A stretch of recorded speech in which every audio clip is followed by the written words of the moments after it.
little bit. If you press a leaf between dry sheets of paper, you can make an... But, going to pick up where I last left off of trying to find the Dendro Archon, so... And this time there'll be commentary. Maybe a little bit. I don't know if I'm going to talk that much. But we will see. And let me, check audio.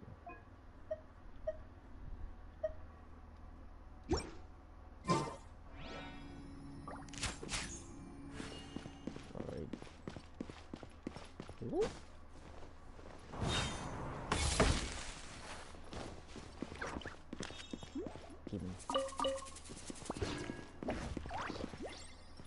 Let's see how loud it is. I'll put it down after if it's too loud.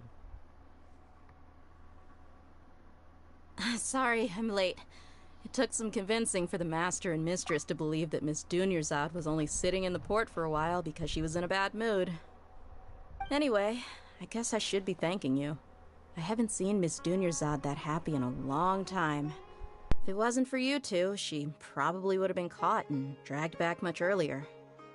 You sure sound a whole lot nicer than when we first met, Dia. Who would have thought you had such a soft spot for Dunyarzad? It's called being a professional. I'm a bodyguard, and I work for whoever's paying. Look, Dia's blushing. Listen, you two.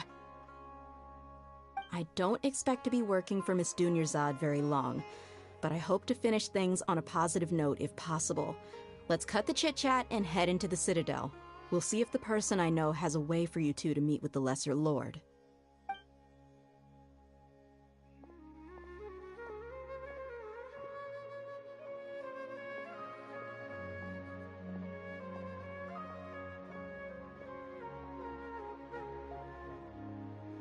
Oh, hey, Chief. Ha, Dia. What are you doing here? And well, didn't expect to see you three together. I take it you all know each other already? We met this morning after the Adventurers Guild pointed us to Ozfon for more info. No kidding. So, where's Ruksha? I thought I'd help these two out by asking about the theft. Anything you can tell him? Ruksha's gone over to the Academia. The Grand Sage recently ordered Sumeru City to begin bolstering its defenses, so people from all over have been called back to the city. Since you've already mentioned the theft, I suppose I might as well tell them what we know. Appreciate it, Chief. Theft? Sorry, what the heck are you guys talking about? Just recently, the Academia lost something, and there's a chance the item is connected with the Dendro Archon. This case might just somehow help you in meeting her. I suppose that's one way to look at it. But if you ask me, the case is more about the Academia than anything else. Let me fill you in. The Academia recently sent a convoy to pick up an important package from Aru village. Word got out, and the convoy was robbed on its way back. The Grand Sage took the whole matter very seriously. Not only did he dispatch the Matra, but also enlisted our help in the search for leads. All we know so far is that whatever was stolen is currently in Port Ormos. You two have heard of Port Ormos, haven't you? It's the largest commercial port in all of Sumeru. You can travel there by leaving Sumeru City and heading south along the river. The Academia's grip isn't long enough to reach all the way to Port Ormos, so the city's a little more laid back, meaning the population's also a mixed bag. You never know who you'll meet there. Apparently what was lost has a great deal to do with the Akasha, knowledge, and even the gods. I'm afraid I don't have any other details for you, though. If you're interested, maybe you could head to Port Ormos and ask around yourselves. If you want my advice, try introducing yourselves as students of the Academia once you're there. you serious, Chief? All the academia students are in Sumeru City, you know. Why should they pretend to be students in Port Ormos? If you're also interested, just go there and see what happens. Count me out. I've got plenty of work to do here for the Homayani family. And take it from me, if you two really do decide to visit Port Ormos, you'd best watch your backs. Let's just say that the Eremites there aren't nearly as friendly as those here in Sumeru City. There are even some extremists who go around shouting slogans like, "Retake Sumeru for King Deshret." Word is that more and more are joining their movement. They're becoming a real headache for Chief and the others. You bet they are. King Deshret's been dead for thousands of years. Now they start spreading rumors of his return. Ridiculous. Not everyone's like you, Chief. Even the desert natives who abandoned their homes in the wilderness still wish to have a god of their own. Well, Traveler, that's about all the information we have for you. Thanks, Dia! And you too, Osfond! Since we've gathered all we could for the moment in Sumeru City, let's head to Port Ormos and see what we can find next. Miss Dunyarzad is looking forward to seeing you both at the Sub-Zerus Festival, so be sure to get yourselves back here in time for that.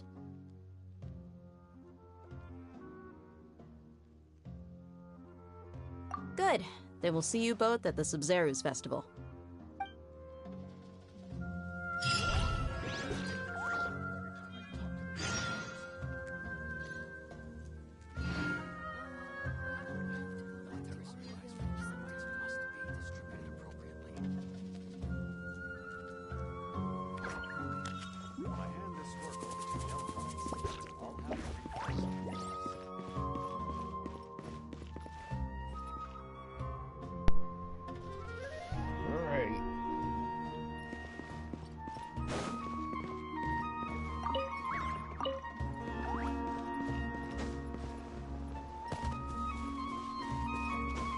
We go our own.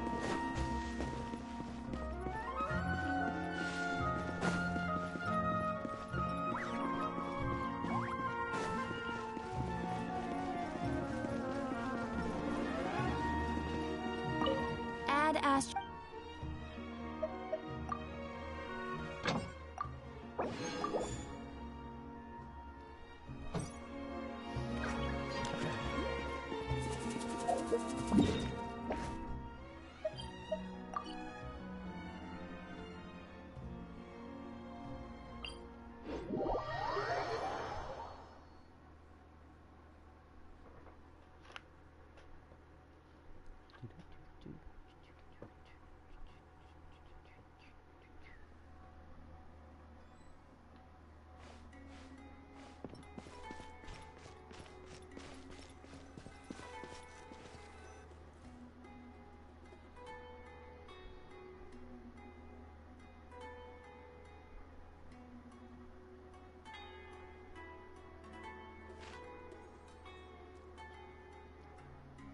Come and have a good look yourself.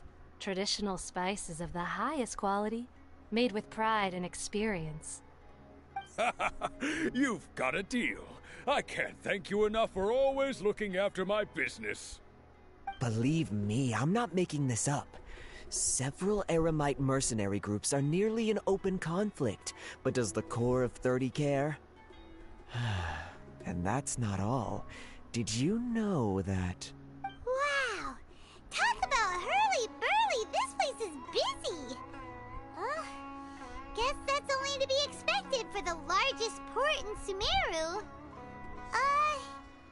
Maybe it's because of what Dia told us earlier, but Paimon can't seem to shake the feeling that there's also danger lurking in these crowds. Ooh. Let's get our bearings so we can start looking for leads.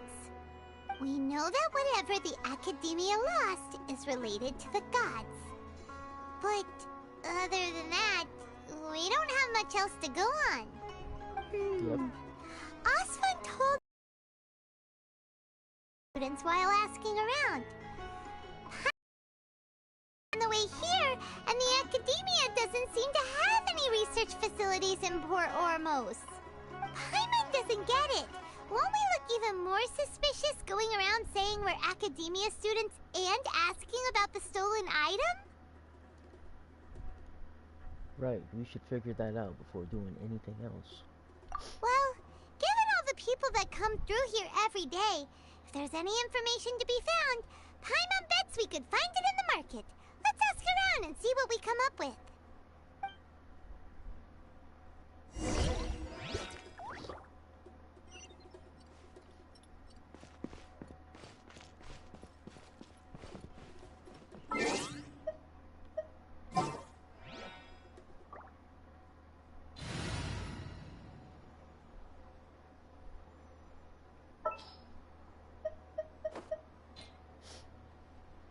Just what will we come across this time?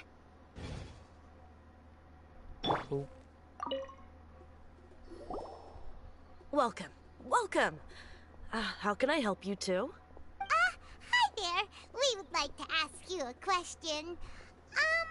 Do students from the academia ever come to Port Ormos? Of course. Especially around this time of year. Students from Sumeru City that are about to graduate often come to Port Ormos to cut loose a little.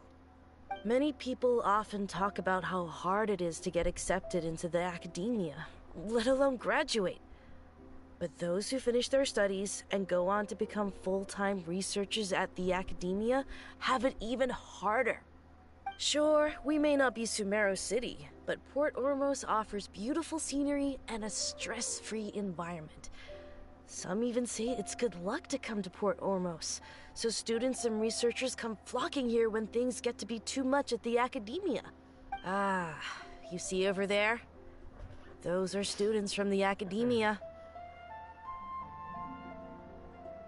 They've been looking worried and miserable ever since they got here a few days ago. If you ask me, the life of a merchant is better. So long as the Akasha teaches us what we need, then life is good.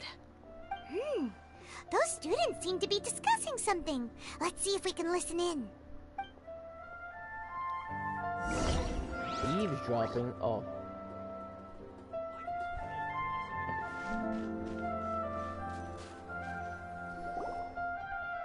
It's no good. I've tried asking around, but I haven't been able to learn anything useful. Not to mention that a bunch of scary-looking Eremite mercenaries have been posted along the streets now. There's been a lot of fighting between the different Eremite factions in Port Ormos. If we choose to move on our own, then it would be wise to steer clear of them. Especially the group that's constantly shouting some stuff about King Deshret and some resurrection. I've even heard that the Citadel of Regzar is starting to get fed up with them. What was that group called again? Ein something or other? They're called Ein El Akhmar. Today, I heard that the thing we're after might be in their possession at the moment. Wait, come again? Don't you see? What thing? Many of the Eremites in Port Ormos deal with trading this kind of thing. They're usually pretty wary of outsiders, but not so with students of the academia. It's because the kind of goods that students are looking for aren't the kind of goods that Eremites are after. As long as they know you're a student, then deals can be made. I've heard that Ein El Hakmar likes to set up shop at the Jafar Tavern. Supposedly, if you're willing to part with 500,000 mora, they'll give you info on anything. Wait, did you say 500,000? If information alone costs that much, then how could we ever afford to buy what we're looking for? I guess we might as well give up on trying to graduate this way. I wouldn't worry too much. Our field of research is very niche. Who else could possibly be after that kind of shady knowledge? I bet it's practically worthless to anyone aside from us. Well, I guess that makes sense.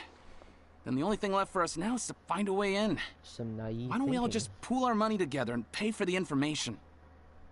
Whoa! Did you hear that? A niche field of research? And shady knowledge? It all sounds pretty suspicious to Paimon. Is knowledge something people just Whatever buy and was sell stolen. like that? So, what's your plan?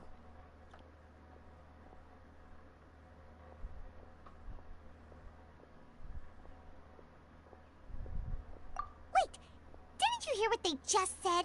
Buying information is going to cost us 500,000 mora! Have you lost your mind?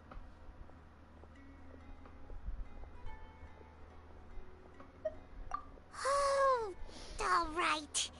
Paimon never thought she'd agree to parting with that kind of Mora. But if you know what you're doing, then we should give it a shot.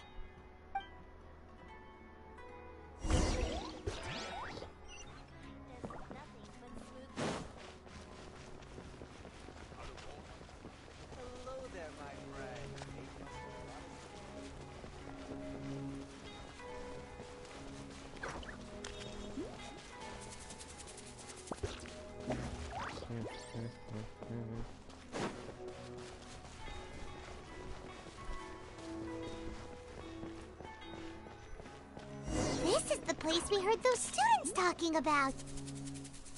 Let's find a seat somewhere and see if we can spot the group they mentioned.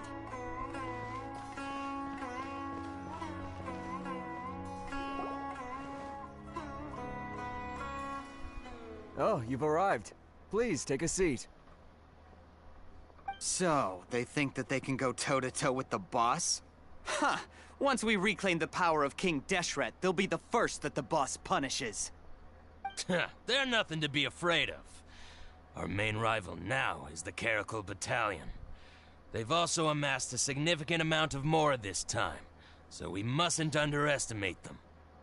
How can the Caracal Battalion compete with the boss when they're nothing but a bunch of money-grubbing opportunists out for a quick Mora? Yeah, with Boss's fervent devotion, he'll be able to use this power to bring our god back this time. Huh. All these guys talk about is King Deshret, so they're probably the ones we're looking for. Greater Lord Ruka Devata. That traitor and her followers must not be spared. The day will come when King Deshret exacts vengeance on Sumeru, and all of them shall be punished. Yeah, Paimon was wondering what they meant too. We should ask about that if we get the chance later.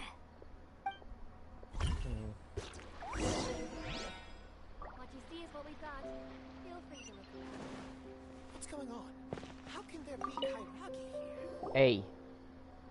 Huh? Spill it. Who are you? What do you want? A student? Huh. What's a student from Sumeru City doing in Port Ormos? Ah, well, if it's info you want, you've come to the right place. The question is, can you afford it?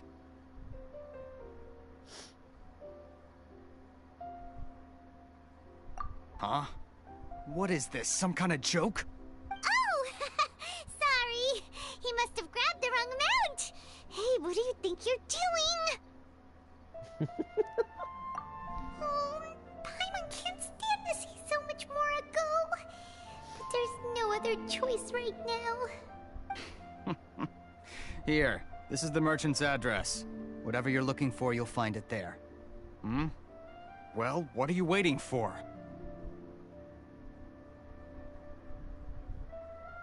Oh, that's right! We heard you mention King Deshret just now. We're actually interested to know more because we're archaeology students. Fine.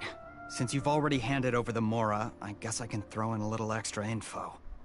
As you can see, members of Ain al-Ahmar are devout believers of King Deshret. Years ago, King Deshret founded the great desert nation that was our homeland. It was an advanced civilization, far beyond anything you'll see in present-day Sumeru. King Deshret was the rightful god of wisdom, but he was betrayed by a companion he trusted. She even stripped him of his title, God of Wisdom. So, you mean the traitor was... Greater Lord Ruka Devata, yes. That shameless wretch destroyed King Deshret's civilization, and our ancestors were forced to flee to this land where we were made to suffer the tyranny of our enemies. Furthermore, she conspired with the Academia to cover up the truth of her actions, and create the merciful and benevolent facade for which she is now known. Ugh, just thinking about it sickens me. Right. But the story doesn't end there, oh no. King Deshret isn't truly dead. The voice of the Oracle has been heard in the desert, prophesying his resurrection. Mark my words, our god shall return. And when that day comes, all followers of the traitor and all the desert dwellers who have forgotten their true god will suffer retribution together. If what I'm saying makes you shiver with fear, it might not be too late for you to become a believer of King Deshret.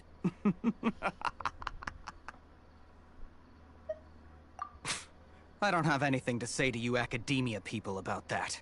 I think this conversation has reached its end. Oh my god. Not just yet. This man is a fraud. Huh? You again? Deranged academia lunatic. Yes, it's me again. I already warned you that if you weren't willing to sit and discuss things with me, I'd take measures to make things uncomfortable for you. Listen to me. That address he gave you is fake.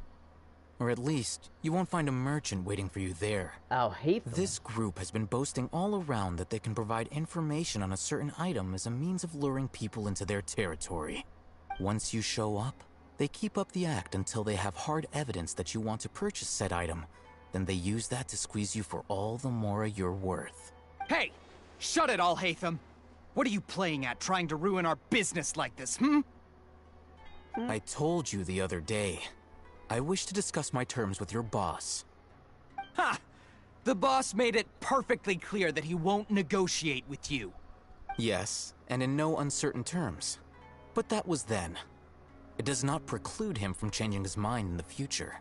I'm warning you. Don't push us, or this could get ugly. We don't usually get rough with people from the academia because it just complicates things. For a lunatic like you, though, we might just have to make an exception. If you're suggesting that we escalate this from a verbal exchange to a physical one, I accept. After all, even the Archons used war to negotiate the ownership of Teyvat. If, on the other hand, we can't agree on any means of negotiation at all, then I'm afraid my next course of action will sting a little more than the mere falling through of a few business deals. I will jeopardize the Eremite's reputation, which I know you value above all else. I am quite confident that if I began to take such action, your boss would willingly approach me himself. However, I fear that by then, some things will have happened that cannot be undone. Also, a word of advice. I suggest you tell your boss exactly what happened here today. Otherwise, he might blame you for not telling him in the future. What did you say? Consider this. Have I ever failed to follow through on my word in the past? This guy is really out of his mind. Okay then. If you really have a death wish, let's meet a week from today. The pier in front of the Pharos Lighthouse, 4 o'clock in the afternoon, sharp. Don't expect us to hold back. Not so fast. First, you return the 500,000 mora to them.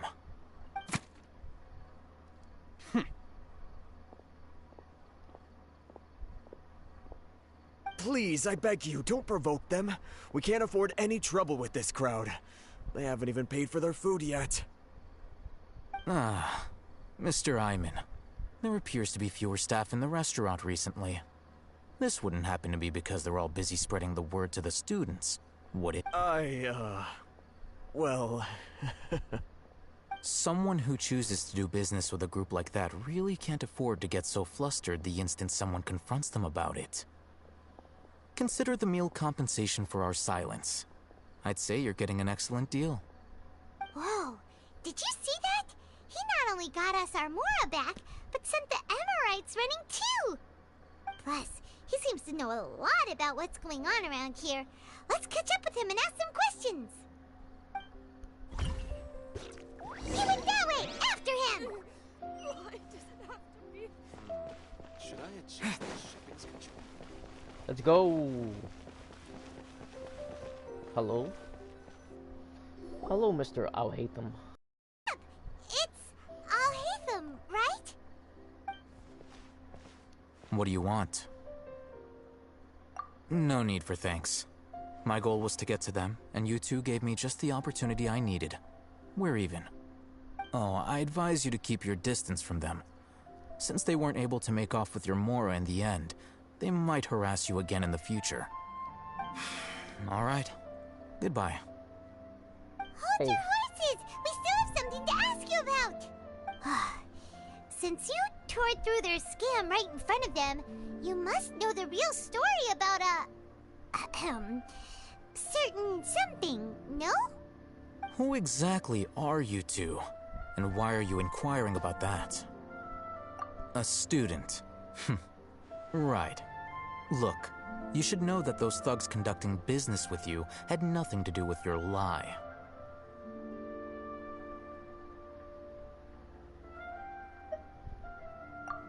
Huh? Oh, yeah! He's really strong! Weren't you saying something about a physical exchange? We can help with that. He doesn't even have a vision. Forget it. Maybe not, but he can still use elemental energy. Otherwise, there's no way we'd go asking for info from Come on, Paimon. From guys like that. Those high-headed thugs are definitely gonna bring a lot of backup for your next meeting. Even if you don't go alone, you won't regret taking us with you.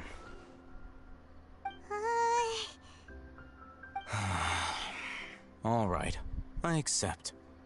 Got a pen and paper? If you're searching for someone who sells that kind of merchandise, I'll give you one of their addresses, and you can try your luck. We'll reconvene at the appointed time by the pier. It doesn't matter if you show up or not. So, since you were happy to give us this merchant's information, does that mean you can tell us exactly what we're after? You were willing to part with 500,000 Mora for something and you didn't even know what it was? Okay. Well, if you truly are as skilled as you claim, then you can beat the answer out of them when they become hostile. Look, if you've been making inquiries, then you have to know something by now. Tell me what you know so far, so I don't waste time repeating information. We know it's connected to the academia somehow, and that not only do the Eremites deal in it, but some students want to get a hold of it too. What else? You know almost everything there is to know, but you're unable to compile this information because you've never seen the object before. This is what you've been looking for. Huh? Paimon can't tell what it is. It looks like some kind of ornament. Ornament? Or this like a fruit? is a knowledge capsule. To put it simply, it's a vessel that can store a fixed quantity of canned knowledge.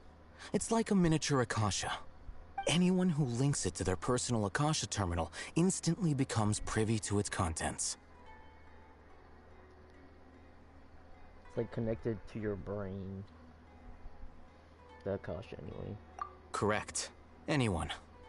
Unlike the Akasha, which heavily regulates who can access what information, knowledge capsules confer their contents without any requisites. That's amazing! It's essentially a convenient and harmless vestibule for knowledge. Unfortunately, it's illegal in Sumeru to privately possess or trade them. They were created as a means for scholars to transfer knowledge gained from Irminsul into the Akasha, and are intended to be destroyed immediately after use. But despite strict regulations, some of these knowledge capsules will always escape destruction. After all, there will always be those in this world who are dissatisfied with life as designed for them by the Akasha and wish to change their fate. Over the past century, a wide variety of canned knowledge has been leaked from the academia. Now, in Port Ormos, the valuable ones are a means to Mora for the Eremites. Meanwhile, those which the Eremites deem to be useless to them occasionally prove useful to the common citizens and hapless academia students. Well, I think that about sums it up.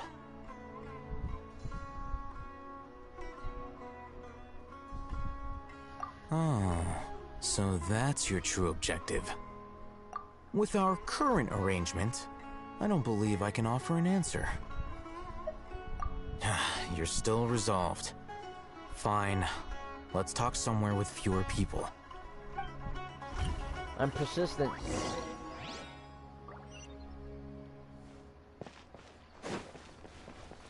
He knocks me out. Give me that and some money. I'm not rich anymore. I need money. Let's continue our conversation here. If you wish to learn more about the knowledge capsule that the Academia lost, then you must help me with something. I need you to find someone named Dory, a traveling merchant. Unlike the peddlers who hawk inferior knowledge capsules, she often has quality goods in stock. Some say that as long as there is profit to be made, there is nothing she won't dare to sell. She's guarded against people from the academia because like most of her wares don't comply with academia regulations. I think she blacklisted me. I met with her informant, but it soon became clear that they had no intention of letting me get any further. Become one of Dory's customers and earn her trust. This is my condition for further collaboration. Why do you want us to meet with her? Until you complete this task, you don't have question privileges. Fine. So how do we go about doing this? You two are outlanders who haven't been here for long, so Dory should view you as safe clients. I'll give you the informant's address and their contact password. Beyond the password, though, I have no way of knowing what other tricks she might have up her sleeve. You'll have to improvise. This is kind of nerve-wracking. The true challenge begins after you meet her. She has a keen nose for Mora and a shrewd eye for wares, and she only likes customers who she deems to have good taste. I'll prepare some funds for you. Buy her highest quality wares and earn her approval. But we only just saw a knowledge capsule for the first time. We don't know how to tell which ones are good and which ones are bad. Is that something we can learn quickly? That's true. Have you two heard of elemental sight? Oh, that's a surprise. Guess I'll have to hold you in higher regard. Anyway, that ability should resolve your issue.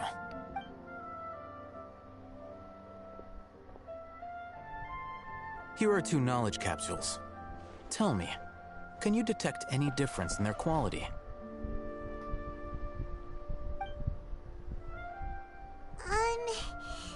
They look the same to Paimon. Try inspecting them with elemental sight. How'd it go? Did you see anything?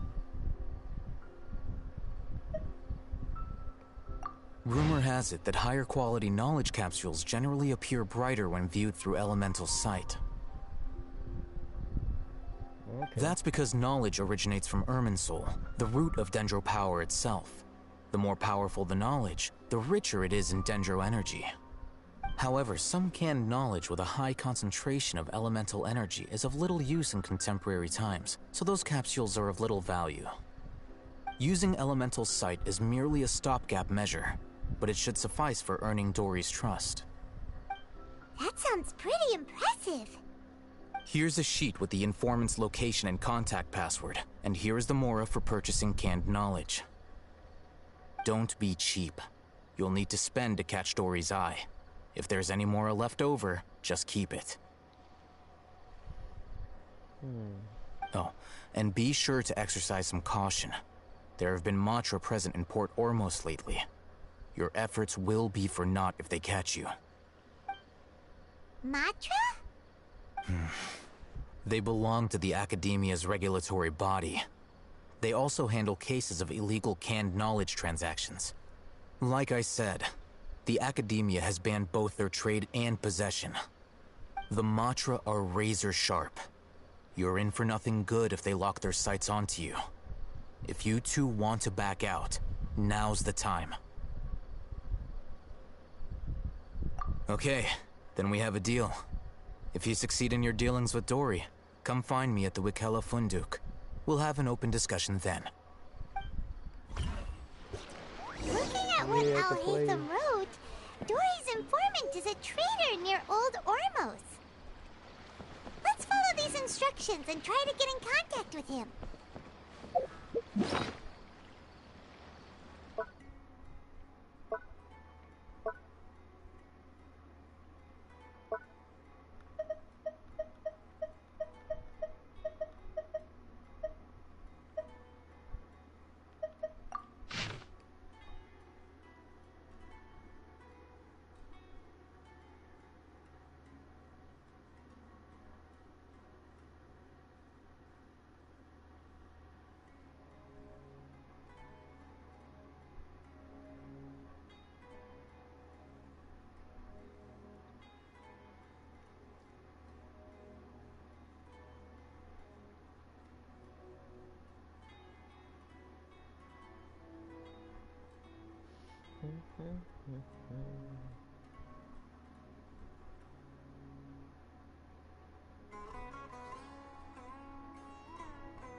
Hello.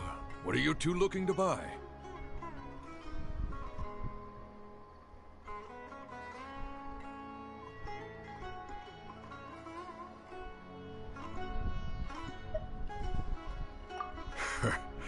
What a unique palate. We have unripe hara fruits, but we usually keep them in the back. I'll have someone escort you. Following the paper got us past the first round. Ronak, these two want to buy unripe hara fruits. Show them to the warehouse. Hell yeah. Got it. You two, please follow me. You two have a fascinating fashion sense. We haven't seen a customer wearing a Sumeru rose for quite some time. Hold on. Let me think.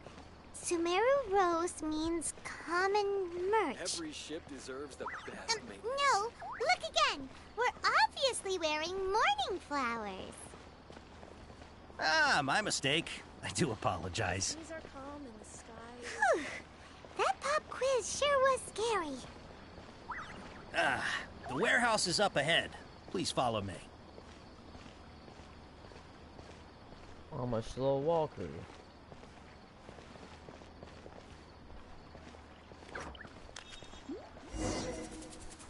Before I retrieve your products, I need to confirm a few things. Yeah.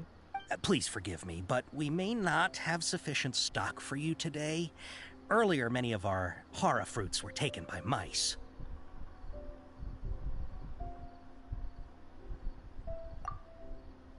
Hold on. That's not right.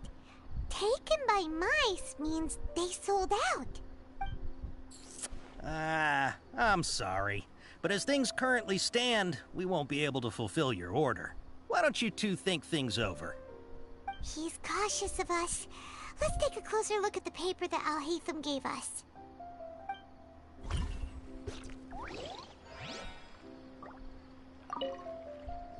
Before I retrieve your products, I need to confirm a few things. Please forgive me, but we may not have sufficient stock for you today. Earlier, many of our hara fruits were taken by mice. Thanks. If better goods come in, you'll be the first to know. You look like you have some skill. Why don't I pick out some fruits that'll make you dizzy?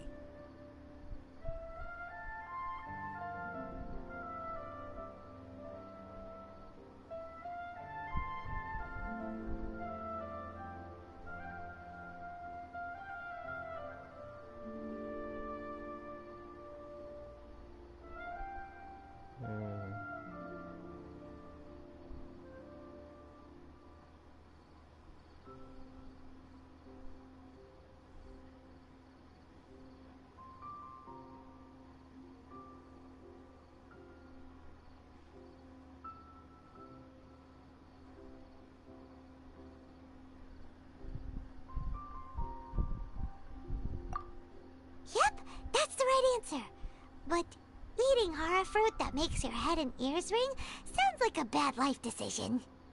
Would you like your hara fruits to be packaged in the Sumeru City or Port Ormos style? Wow, you two sure are generous customers. We'll be sure to package your products beautifully. Okay.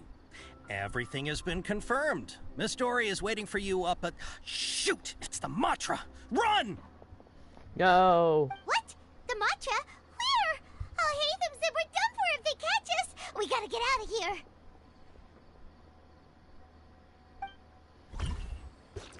We don't know this area, so let's follow that informant.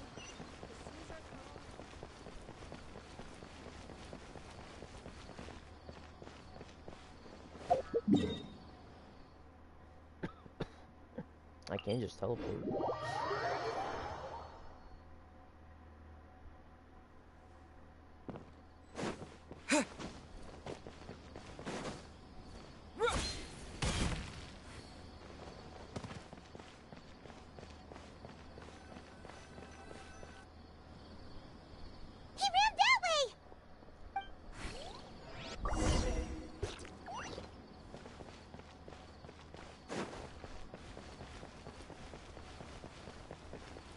Gotta go.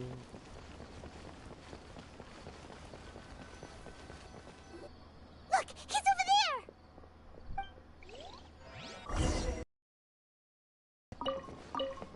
Let me get this stuff first.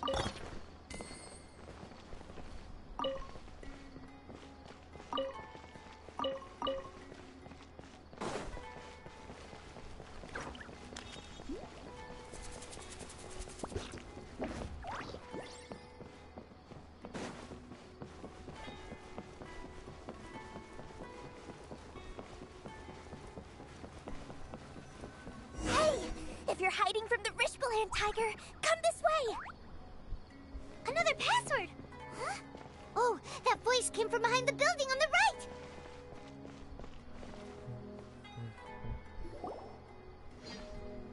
Here, over here! You can stop running now.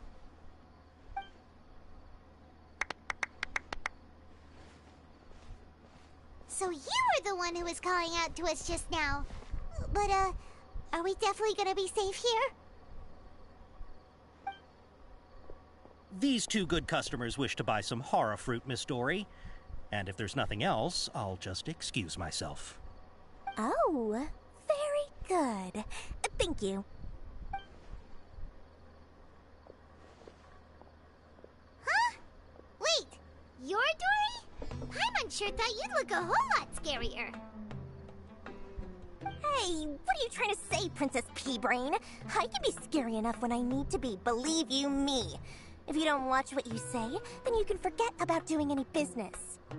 But it seems you two have actually done pretty well so far. Not only did you manage to find the informant, your reactions were also pretty sharp. You don't really look like criminals or anything, but I bet my Mora that you've been involved in some shady dealings, haven't you? Paimon's not sure if that's supposed to be a compliment, but we'll take it. I can't risk doing business with people who start huffing and puffing after just a few paces. No matter how much Mora they might have.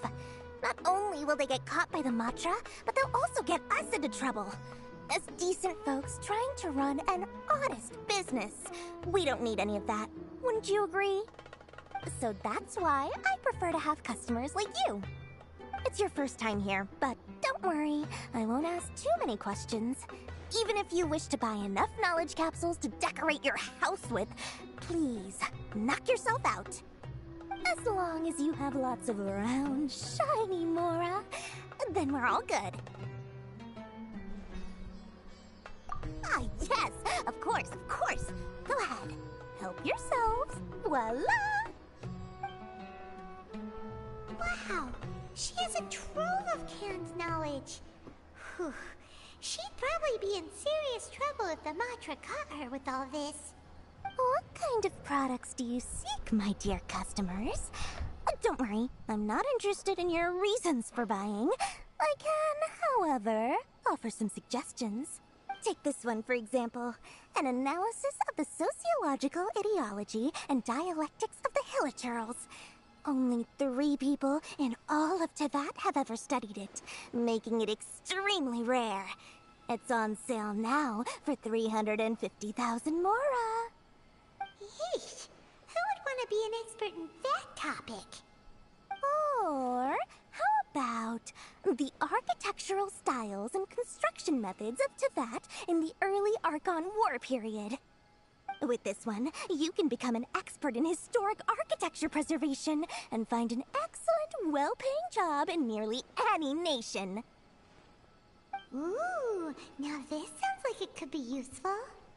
2 million Mora, and it's yours. No discounts. Whoa!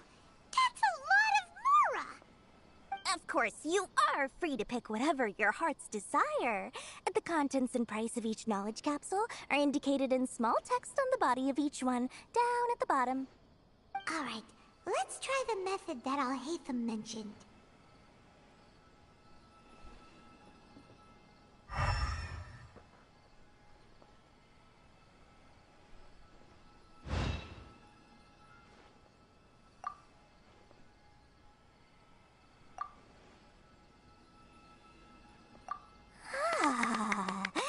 You've really got a good head on your shoulders, and quite the eye for quality.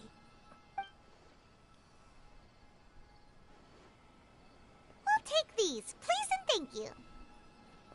My oh my, you are blessed with a taste for both the exquisite and the extravagant. Customers like you are a rare breed. 1 in 100. No, 1 in 1,000 even. Listen. I have a special offer for you two. If you spend just 100,000 more, you can pick any knowledge capsule of your choice up to a value of 1 million mora. Say what now? Hey, did you hear that? Spend another 100K and we get a capsule worth a whole million! But all the canned knowledge we just bought is easily worth 500,000 mora. If we spend just a little more, we can get something worth 1 million mora. Isn't that a fantastic deal? Think about it. We've gone to all this trouble to get this canned knowledge. And so far, everything we bought belongs to Alhaitham. Aren't you even the least bit curious about how this whole canned knowledge thing works? We're talking instant knowledge here. Don't you want to try it yourself?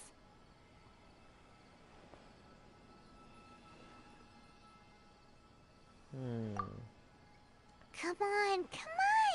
We still have around 100,000 of Alhaitham's moral left. So let's put it to good use by finding something useful for you. Ahem. You've got a deal, Dory. We'd like to spend an extra 100,000 mora. Excellent. Then please, select from this fine collection of canned knowledge over here.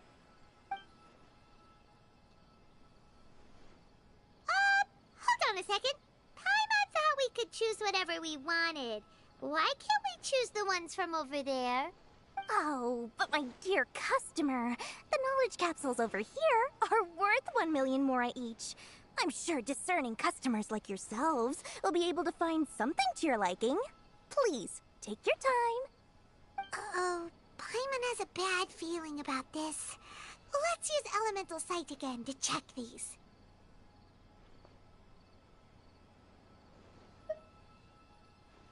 Huh? Why? Hey, we're getting a capsule worth 1 million mora here. Don't be such a party pooper. Oh. Well, anyway, the mora's already been spent, so let's at least try to find something useful. Let Paimon take a look here. An introduction to traditional Sumeru brewing techniques, the art of growing spices, an overview of ancient runes. Oh, how about this one? Sword Fighting Techniques 8. Not sure we'd ever find volumes 1 through 7, but at least this knowledge should be useful, right? Let's go with this one. Dory, we'll take this one. All right, very good.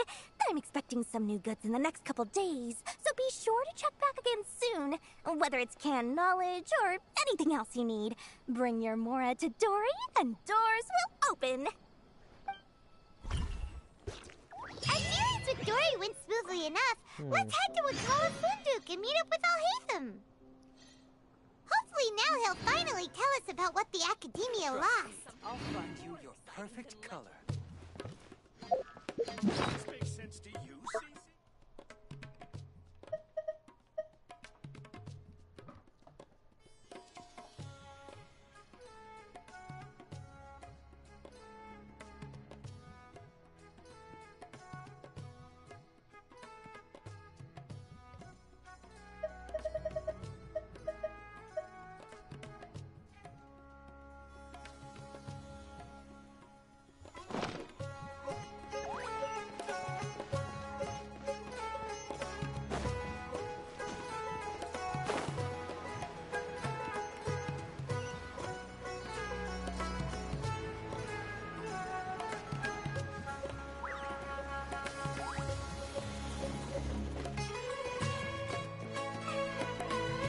Ha, you two made it. And from the looks on your faces, you were successful. Whoa, there's so many people from the academia here. Why would you pick this place as our meetup spot? Well, Wikela Funduk is under the Academia's control, so naturally the Academia has people working here. You're a pretty daring guy. Relax. No one here is interested in anything we say, and the Matcha won't come here. Okay now, tell me how your encounter with Dory went. Okay, we did what you asked. So, can you tell us about the knowledge capsule that the Academia lost now? Before that, I have to ask. Why are you two so intent on tracking it down? You don't have to answer, of course. Yeah, he just wants to meet the God of Wisdom and ask her about something important. We've been in Sumeru for a while now, but we still haven't found a way. When we heard that the Academia had lost something that might be related to the gods, we came here in case it turned out to be our lucky break. In that case, you're on the right track. A short while ago, the Academia lost a knowledge capsule in the desert. It's supposedly a divine knowledge capsule. Use it, and you'll gain the wisdom of the gods. Wow, there's really such a thing as that? Hey, if we find it, do you think we could learn how to meet the Dendro Archon? Ooh, or how to find your sister? I highly doubt it has any mystical properties, but it does indeed exist. And it's right here, in Port Ormos. So, where exactly? That's what we need to find out next. I won't deny that. I am investigating because I'm curious as to what the divine knowledge capsule truly is. As you know, the Eremites in Port Ormos also have their eyes on it. It is an extremely precious item. The knowledge contained within may bring great power or wealth to whoever has it in their possession. Several brigades have been vying for ownership of it as of late, but there is still no victor. My personal finances and connections cannot compete with those of the Eremites.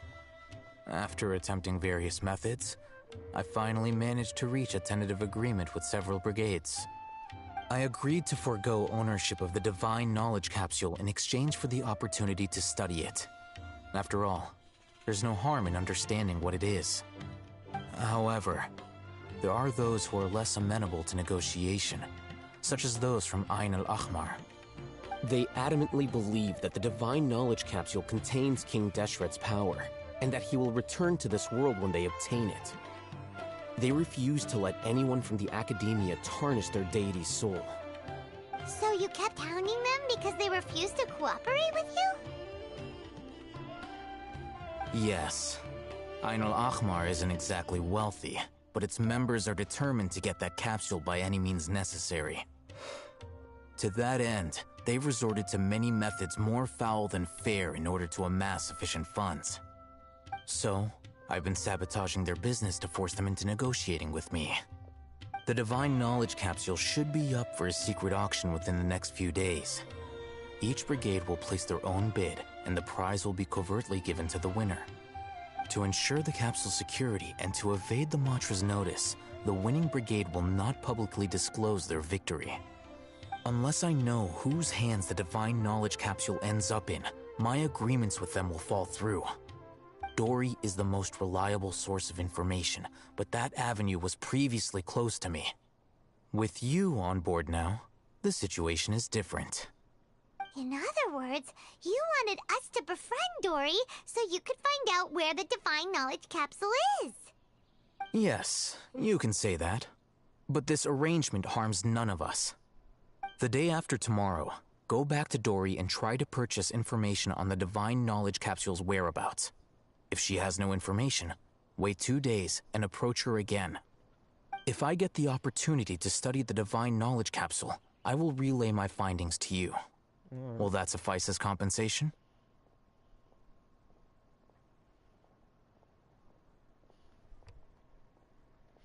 Okay, then we'll meet up in 2 days. Alhaitham, before you go, We actually bought a knowledge capsule for ourselves, but we're not sure how to use it. You two want to try using a knowledge capsule? Sure, I can teach you. Doing so right under the Academia's nose is a bit problematic, though. What do you say we head to the outskirts of town?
Alright, this place works.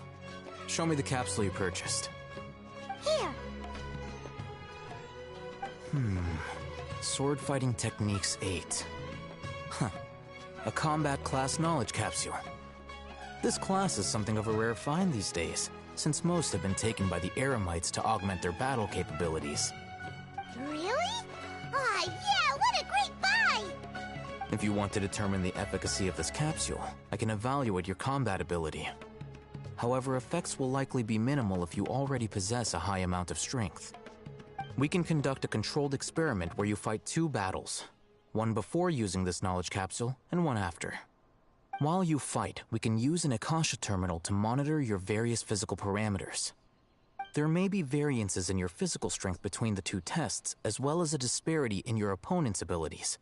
But don't worry, I'll run statistical analyses afterward to mitigate any confounding effects. Wow! Hatham!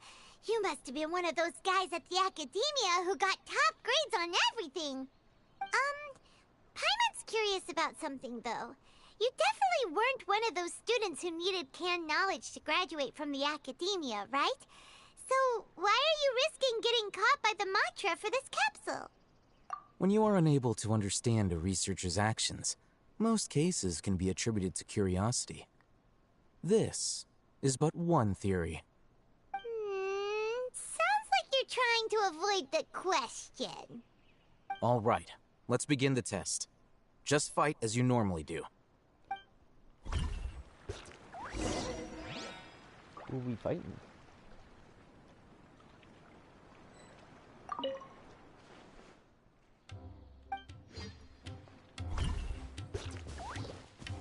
Oh.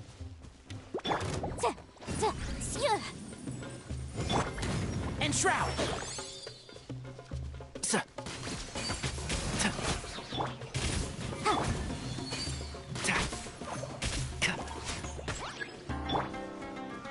Dust!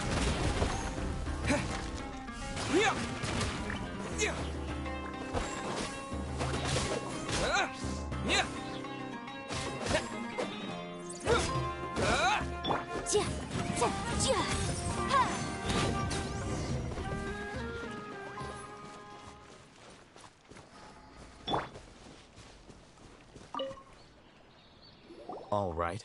I'll link your Akasha terminal to record data. The next step is to use this knowledge capsule. Hold it in your hand. I'll help you establish a connection with it so you can activate its power.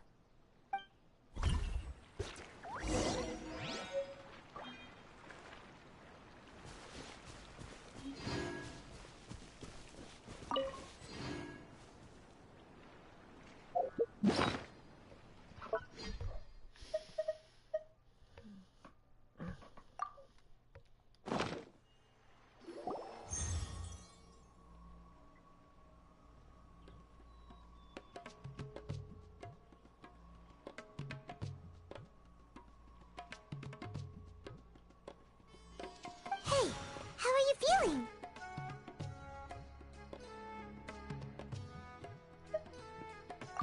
You mean that it worked?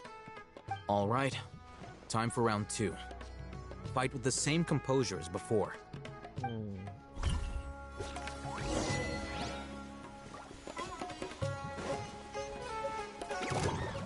Terra Smash! Huh. Yeah!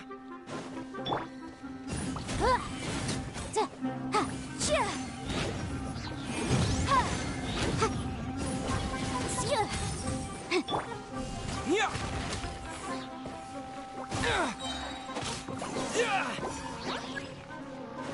Quake!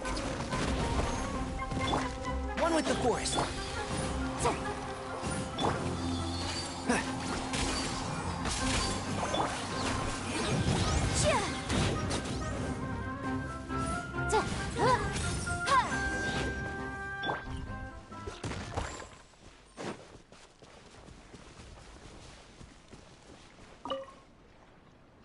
Now, I'll start recording data again.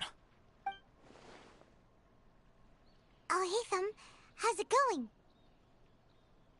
Well, the knowledge capsule you purchased did improve his combat capability. During the second fight, his overall fighting performance increased by 0.073%. Wait, how much?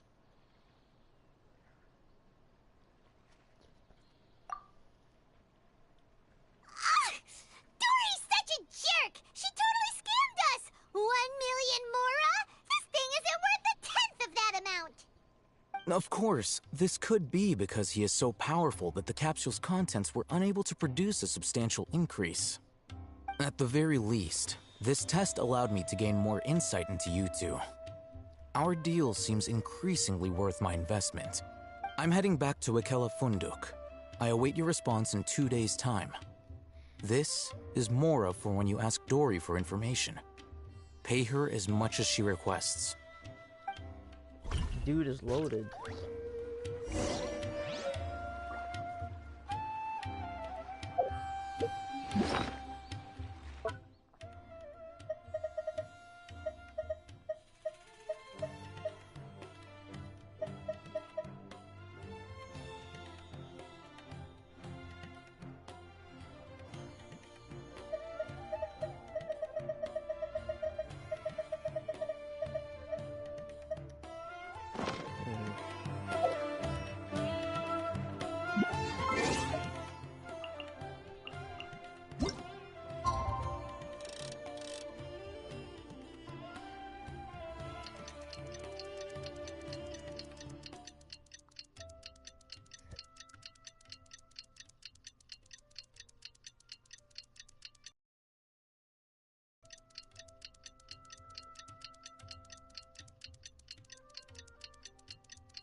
Let's see Dory today and ask her about where the Divine Knowledge Capsule is.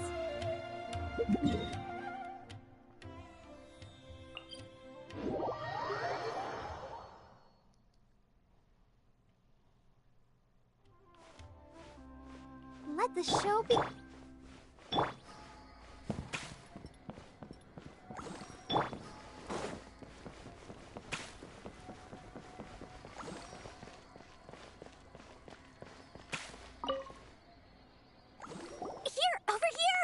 Welcome back, my loyal patrons. What can I do for you this time? You name it. Canned knowledge, supplies, or anything else you need. I'll find a way to get it. What? Can you really get us anything we want? Anything at all? Aha. So it appears that canned knowledge alone is no longer sufficient for your opulent appetite. Then please oblige me. Tell me what you have in mind. Oh! I knew customers with pockets as deep as yours would undoubtedly crave something more profound than ordinary canned knowledge. But you know, that kind of information isn't going to be cheap. After all, I had to work really hard to weasel my way into the auction site. Not to mention that if anyone found out that I was the leaker, I would be in big, big trouble. But how can we be sure your information is accurate? Paimon's curious.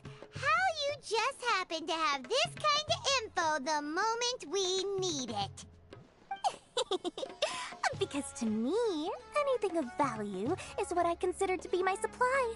Therefore, I must always be aware of what's hot on the market in order to secure more sales. As for the information's authenticity, well, you've no need to worry about that. I used a camera to take a picture of the transaction. That way, no one can dispute it.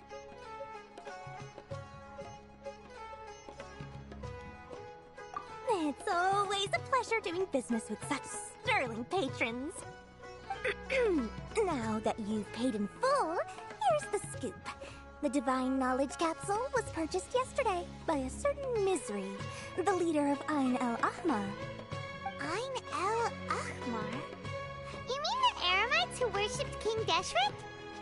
Ah, so you're already familiar with them. The group has done everything in their power to obtain the Divine Knowledge Capsule. After all, they believe it contains the power of King Deshret. That Divine Knowledge Capsule is unlike any other canned knowledge I've seen before.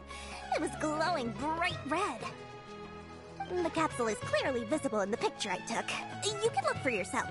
Thanks for the info, Dory. Please, it's my pleasure. It's all thanks to discerning customers such as yourselves that my efforts yesterday were not in vain. Please, don't hesitate to contact me if you ever need anything else in the future. More effort, Dory, opens doors. Well, we figured out where the Divine Knowledge Capsule is. It turns out it ended up in the hands of Ain el-Ahmar. Let's head back and talk to Al-Haytham. True history is sometimes even more exciting than legend.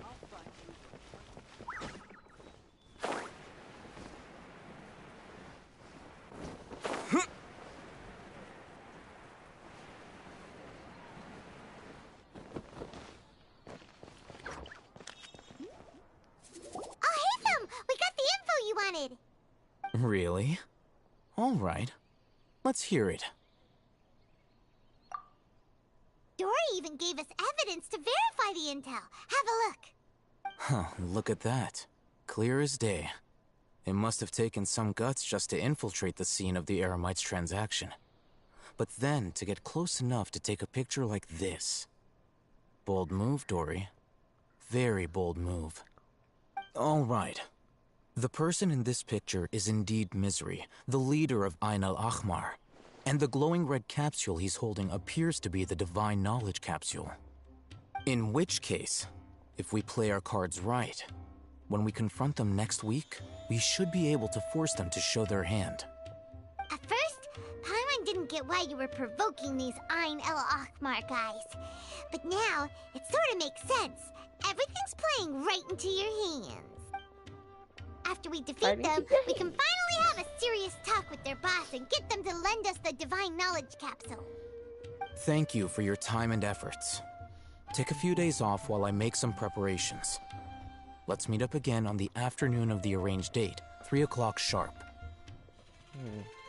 See you then.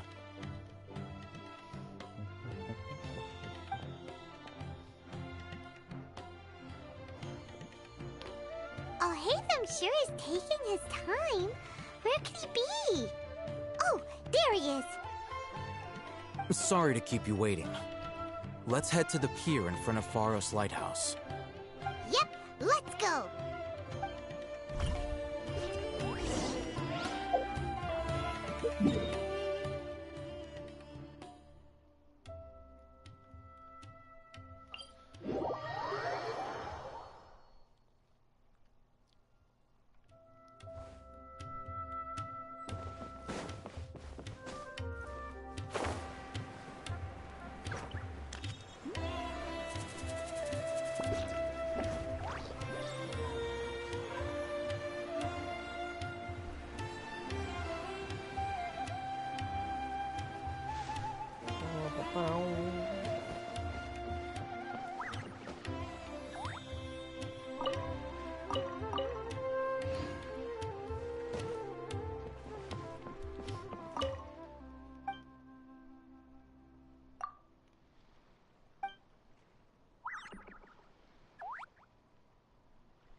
Okay.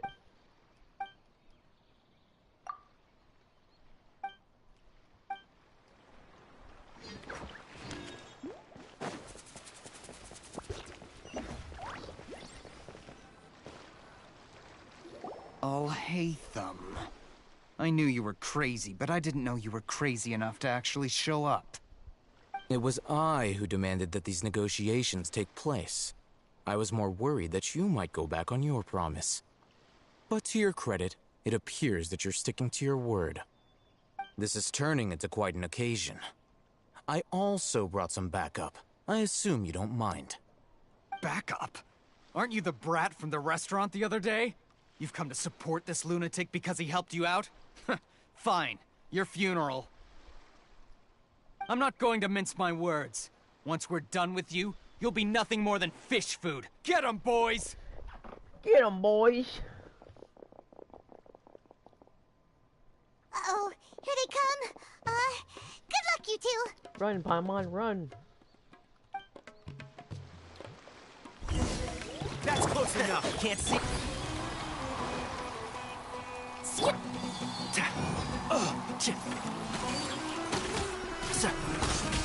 Let's nip that in the bud. One with the force. I'll be back.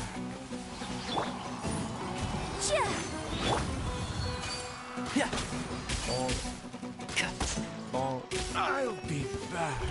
Following orders. And Shroud. I hear everything. Keep up. I'll take my leave.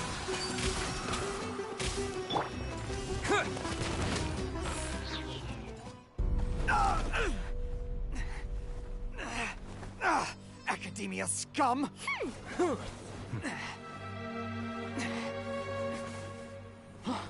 Boss! Finally!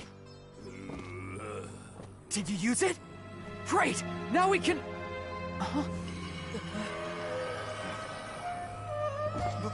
Boss?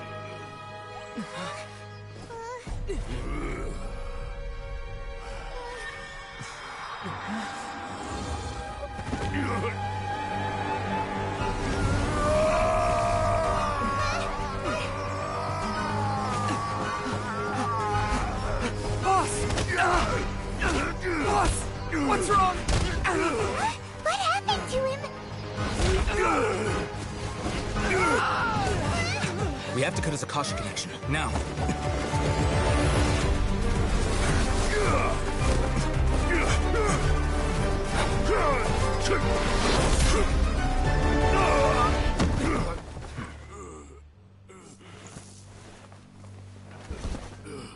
Target acquired. Arrest him!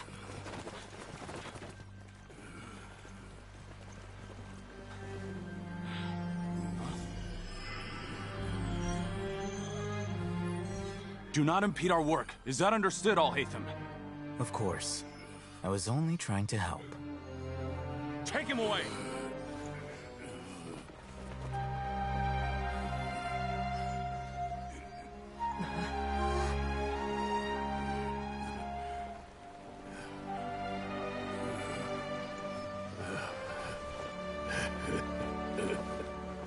World, forget me.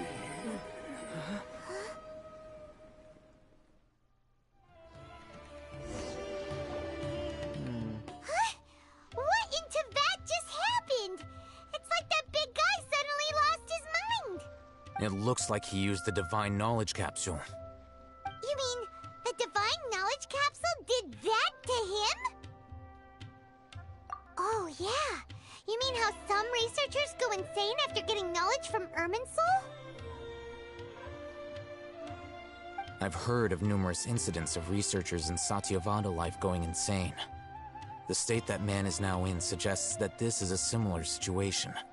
This Divine Knowledge Capsule does appear to be linked to the gods, but beyond that, it doesn't seem anything like the rumors suggest. Possessing it doesn't grant you divine wisdom or power. Did you hear what he said? World, forget me. What could that possibly mean? If the mantra took him away, then that means the Academia got the Divine Knowledge Capsule back too. What a shame. We were so close. Still, Paimon didn't expect the Divine Knowledge Capsule would be so dangerous. Imagine if we tried to open it. Oh, who knows what would have happened to us?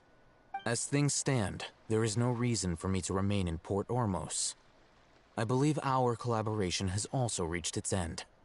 Oh, we were so busy trying to find the Divine Knowledge Capsule that Paimon forgot to ask you something.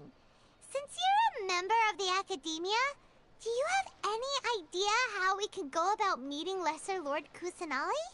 Truthfully, I don't. Lesser Lord Kusanali appears to exist outside of Sumeru's entire administration. Most of the time, you wouldn't know she exists at all. Moreover, since the Academia possesses the Akasha, a symbol of our deity's wisdom, scholars have no reason to desire to make contact with the deity herself anyway.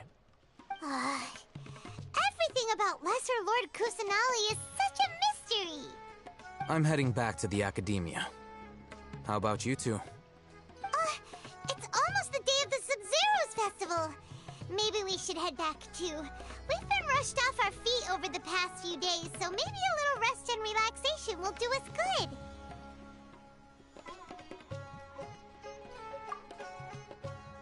Then we'll part ways here, Alhaitham, until we meet again.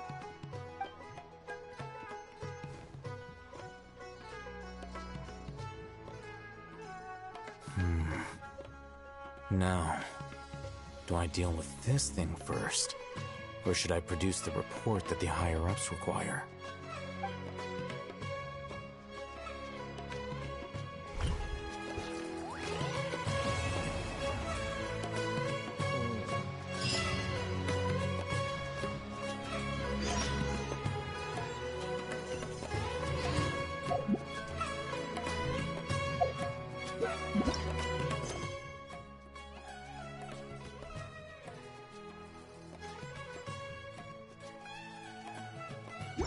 Festival time.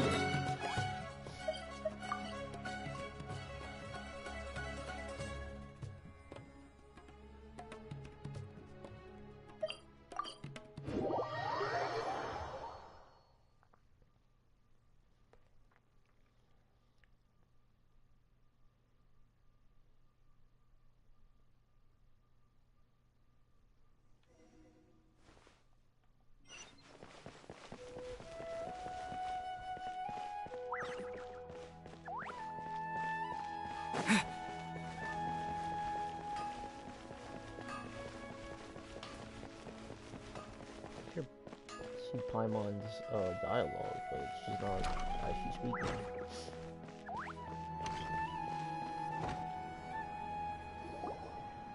There she is! Dunyarzad! We're back! Just as promised, Traveler and Paimon. I'm so glad that you two came back to celebrate Lesser Lord Kusanali's birthday. Indeed. The festival's tomorrow.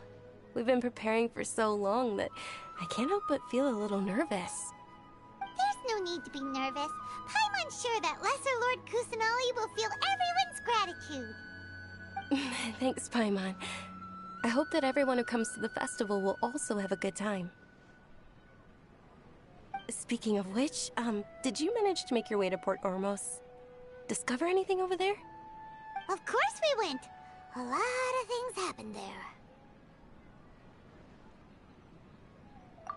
I see.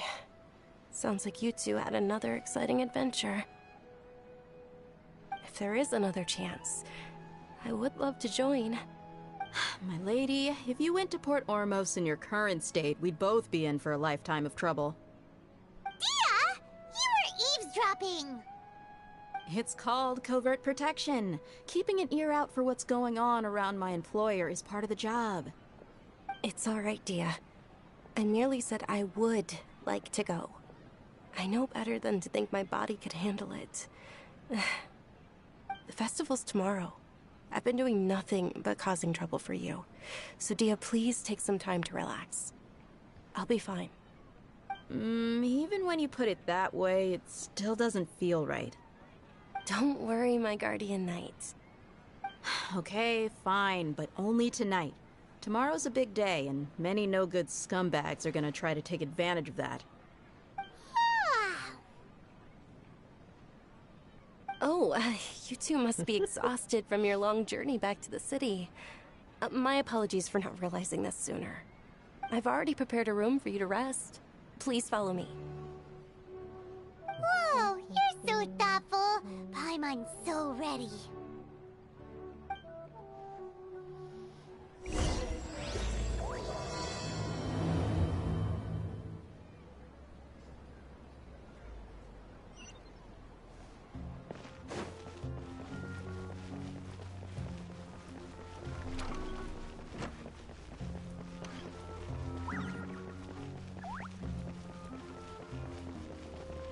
Money? Cabbage. Yes. Always wanted cabbage. Here we are. It's also fairly close to where I've been staying. It looks really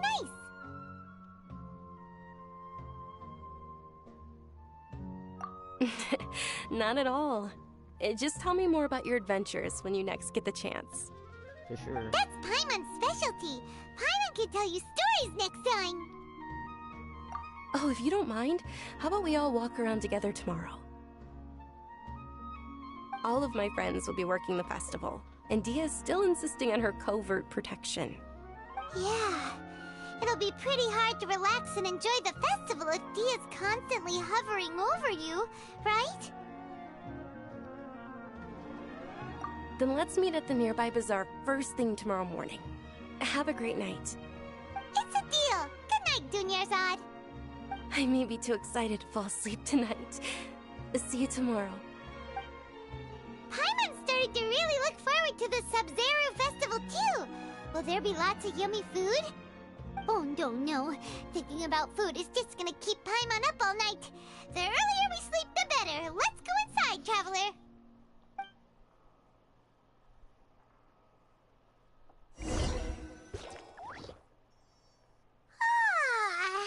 Did we oversleep? We should go meet Dunyarzad right away.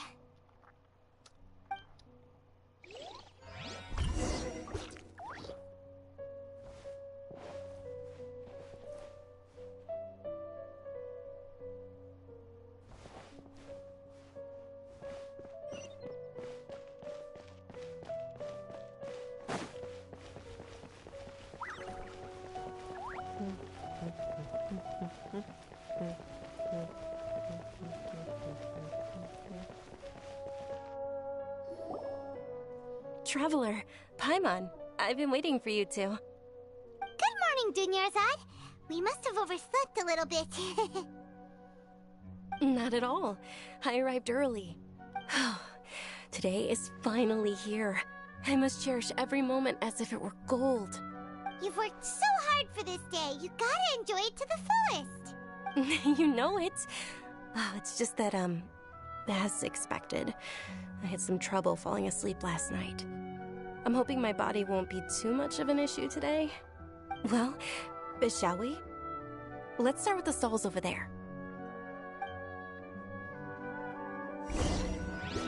Many vendors came out of the blue to support the event, and they insisted on covering costs themselves.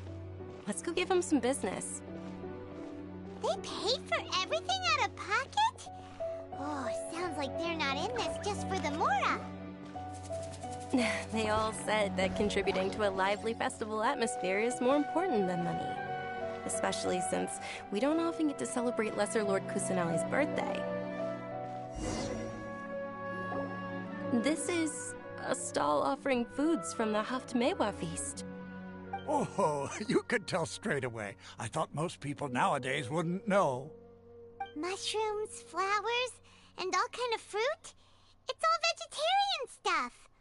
So, what's the Haftmewa feast you mentioned just now? It's another Sub-Zero's festival tradition. People used to set their tables with 7 different foods.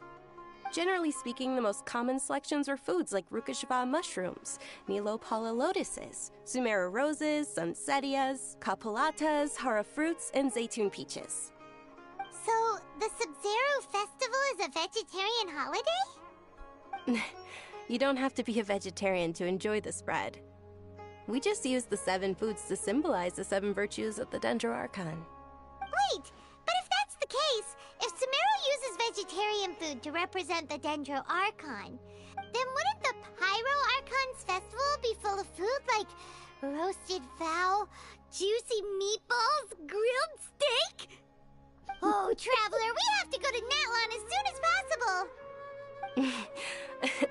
I hope your wish comes true one day, Paimon. Thanks! Alright, how about we also check out some of these other stalls?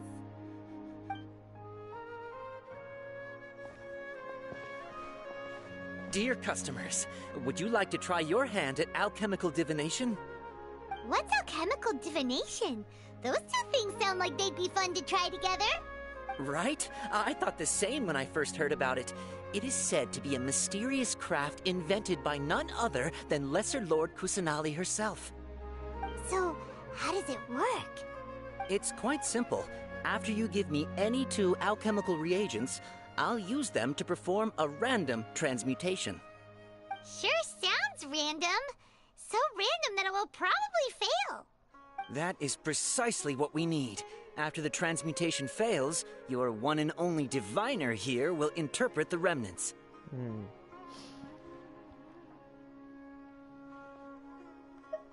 Well, according to Lesser Lord Kusanali, everything is interconnected, and all that occurs can be traced back to fate. You could say this is a pearl of old wisdom.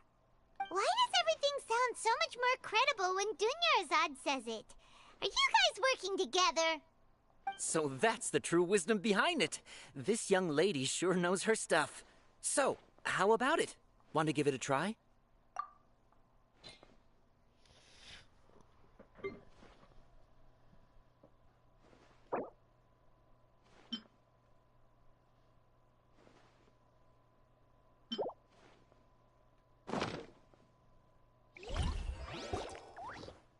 Okay, one moment.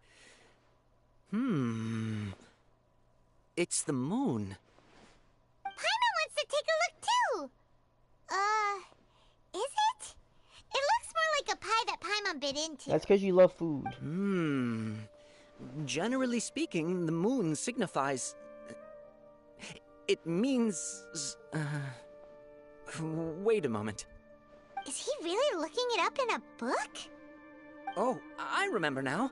It means illusions and lies. Illusions and lies?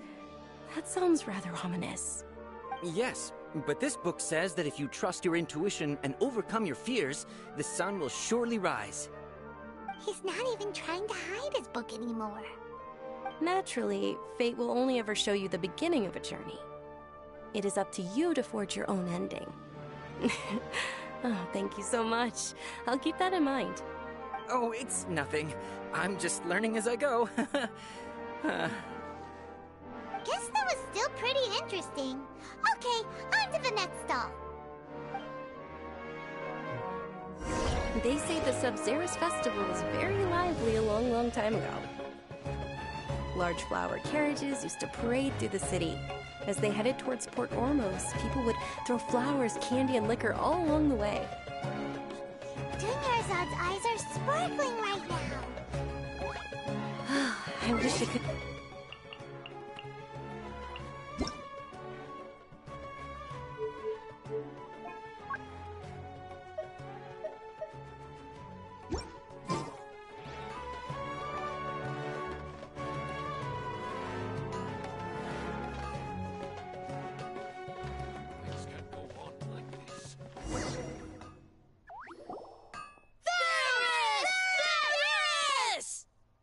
Attention! Soldiers, fall into formation if you want any Yalda candies.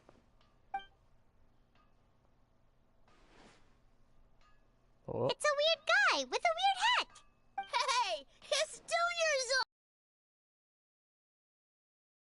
years old. Miss Dunyarzad, the children love you even more than the Yalda candies. In the few short days it took to prepare for the Sub-Zero's festival, the children have all grown very fond of you. The Hallowed Knight of Flowers. It's an honor that you know my name. Attention! In the name of Ferris, the Knight of Flowers, I commend you on your contributions to the glorious Sabzeruz festival. All right, little soldiers, take your Yalda candies and don't forget your loyalty to Lesser Lord Kusanali. Dismissed! Yes, Knight Ferris! Just what is going on here? Ferris, the Knight of Flowers, is another Sabzeruz festival icon, and one immensely popular with children. In the past... It's all thanks to Miss Dunyarzad's sponsorship that the children can make such wonderful memories today. As are we to you, Vihar. Oh, not at all. Oh, speaking of tradition, do you want some Yalda candies? They're a festival staple, and I happen to have some boxes readied here. Take a look and pick whichever one you want. Whichever one? Don't these boxes all look the same? That is the fun part. Each box contains a random flavor. It's up to the luck of the draw. Flavors include lavender melon, hara fruit, sunsetia. Ooh, those all sound pretty good. And there's also lizard tail and oni kabuto. Huh? What's up with those two flavors? Oni kabuto is a little spicier than lizard tail. Dunyarzad, you tried them before? Traveler, help Paimon pick one. Paimon wants the Sunsetia flavor.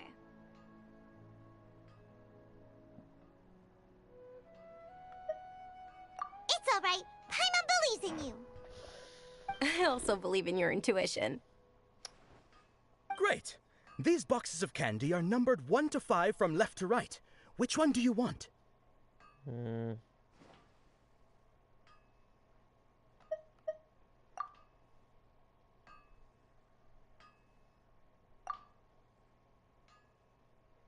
Attention! That's unfortunately lavender melon. Oh, Paimon thought you survived so many epic battles because you had incredible luck. But looks like Paimon was wrong. The Sunsetia flavored candy was in box number 4. How about this?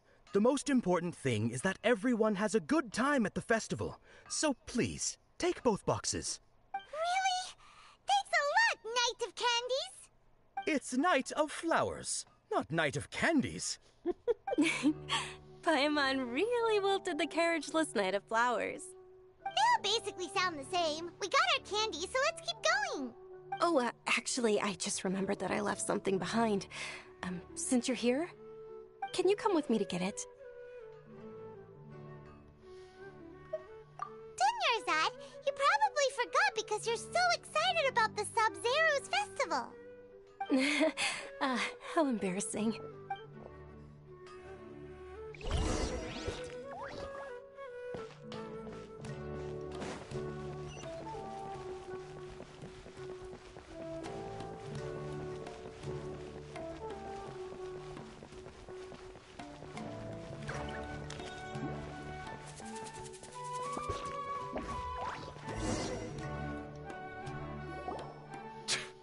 We're too late. Who knew the little lady was such an early riser? I know, right? Hey, wait a minute. Boss, isn't that her? Oh, that most certainly is. We're in luck. She's walking right into our clutches. Those Eremites don't look like they're up to any good. Who are you? I don't believe the Homayanis hired you. That's right. We haven't received any of their Mora, but I wonder how much the Homayanis would shell out to get you back. They're a gang of kidnappers! Traveler, hurry and protect Dunyarzad! Hey, did you scumbags even consider that the Homayanis might have hired a merc that outclasses you? You're... Dia! Dia the Flame Mane! No wonder we mercs haven't heard anything about you for so long. You sold your unruly mane to the highest bidder. Don't speak so disrespectfully. My family started working with her as gratitude for her past kindness to us. Don't worry about it, my lady. Just some friendly banter between mercs. One punch and those rabid dogs will expose themselves for what they really are. Ooh. Aren't your claws all dull by now? Don't get too cocky!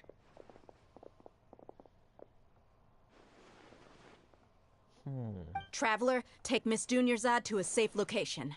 No! We're gonna stay and help! There's too many of them!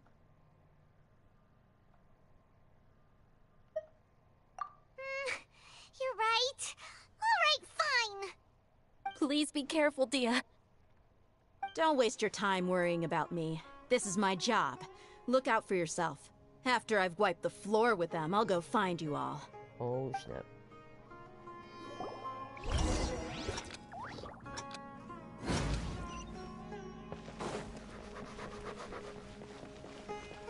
Gotta go, gotta go!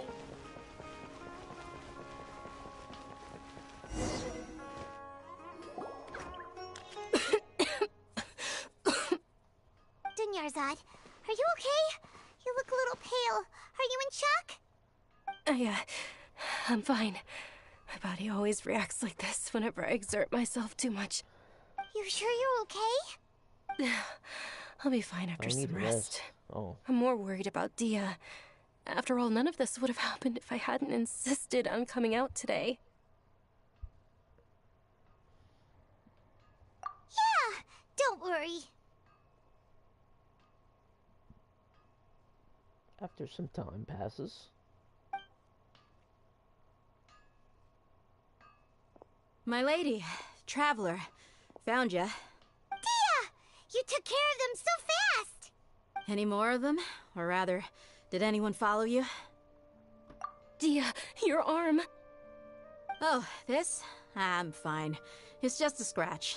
Normally they wouldn't have been able to land a hit on me at all, but I'm still getting used to this new greatsword. Please, let me take a closer look. Come on, it's nothing. Us mercs aren't as fragile as you think. Hold on, you said something about a new greatsword. What happened to the one you were using before? About that. Well, I sold it, because I was low on Mora. Stuff like this happens every now and then. It can't be. The anonymous donation that was used for the venue's final round of preparations?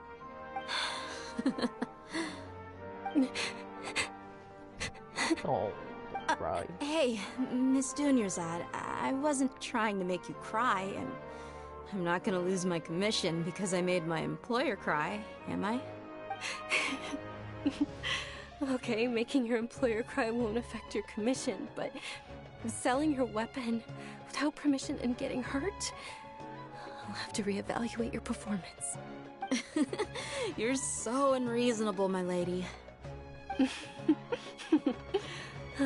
Thank you very much, We Dia. have a great friendship.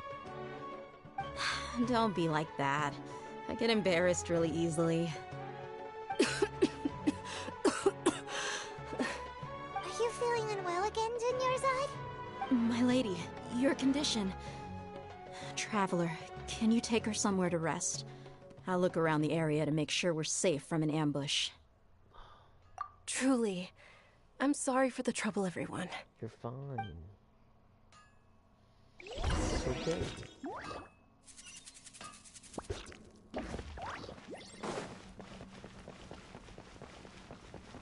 Stuff happens.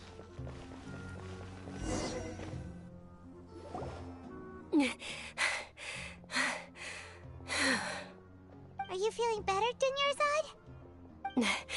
Yes, much better. Just give me a few moments and I'll be good to go. I didn't realize you were concerned about it. I guess I shouldn't continue to keep it a secret. I was actually The sickness. born with Elazar. It's terminal now. Can't believe it's Elazar! Oh, you've already heard of Elazar. In that case, you probably know about its severity. Sumeru's current medical advancements still haven't been able to find a cure. The disease's progression can only be delayed through environmental therapy. Dunyarzad. There's no need to be sad. I've always lived with Elazar and I came to terms with it a long time ago. Compared to the simple fact that I'm afflicted with this, its effects on my life have been much more painful.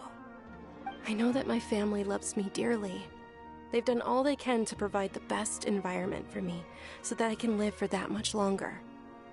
However, I know I will one day succumb to this. Did you know? Before I ran away from home this time, the world outside of my home didn't even know that I existed. Since I was a child, all I could do was sit on my bed and stare at everything outside of my window. I'm sure my family's worried and disappointed in me for running away, but I just didn't want to have any regrets. I wanted to meet other people. To me, there's nothing more beautiful than being able to meet and speak with others. Not to mention the incredible time spent preparing for the festival. The joy on everyone's faces here, and all the support I've received from friends like Dia. This way, when my final day does arrive, it will be less sorrowful. At the very least, many people will remember that I once existed in this world, right?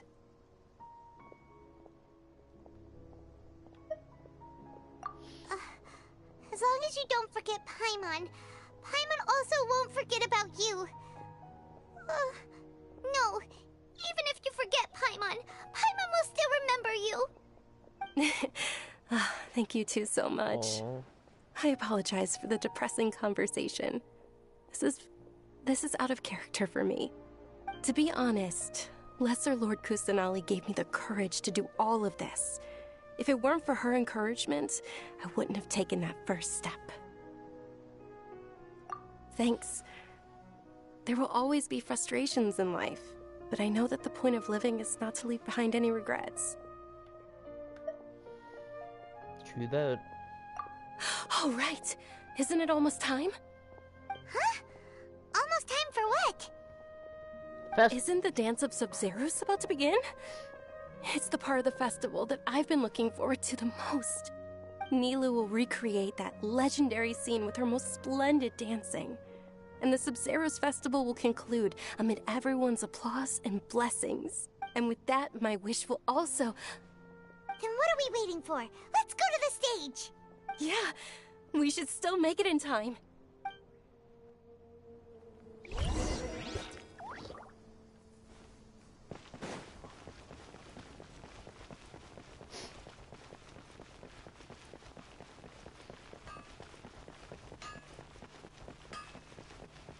Creative coins.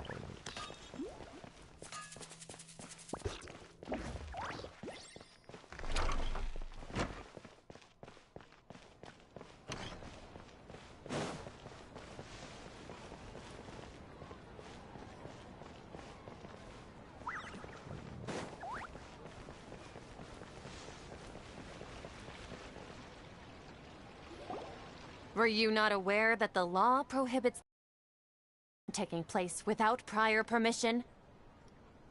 Over there! Someone's yelling at Nilu! I think I just saw the Academia's Grand Sage. Why is he here in person? But the Dance of Sub-Zerus is one of the key parts of the Sub-Zerus Festival. If we can't perform it... The Sub-Zerus Festival. The law also prohibits the private hosting of large-scale religious festivals. Only the Academia can host such an event. If you continue to resist, we will have to order an investigation into every single event organizer. The Grand Sage has already granted you much leniency. I advise that you exercise tact. How did things turn out like this? The Academia was originally responsible for the Sub-Zerus Festival, but they failed this responsibility for many years. I need to speak with them.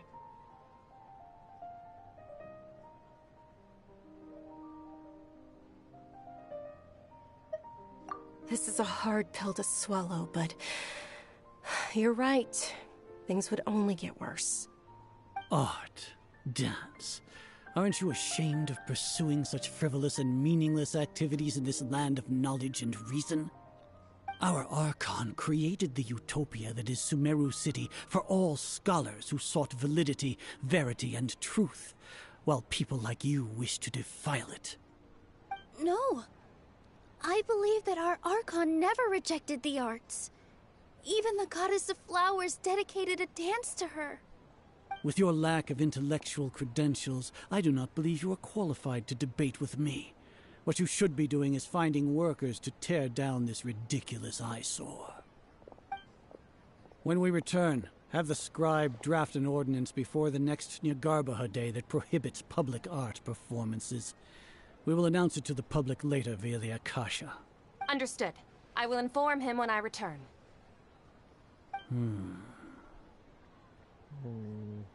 The Sub-Zeru's festival. Go celebrate the birth of that god to your heart's content. Nilu, are you okay? Terrible. Oh, Dunyarzad. You all saw that just now? The Grand Sage ordered us to stop the performance. Yeah. Let's go somewhere the Academia can't find us and perform there. But how do we let everyone know? And what about the atmosphere on the stage? Or we could get people to block them off so they can't interrupt the performance. No. They just threatened to investigate the organizers. If we were caught... Nilu, it's alright. Don't worry about it. But you've been looking forward to the Dance of Sub-Zero so much. And I know how important this festival is to you. I don't want you to have any regrets. It's okay. Seeing you care this much about my feelings is more than enough. It would be too risky to continue the Sub-Zero's festival at this point. I don't want to get everyone in trouble. If you say so. But you can sneak out for the next Sub-Zero's festival, right?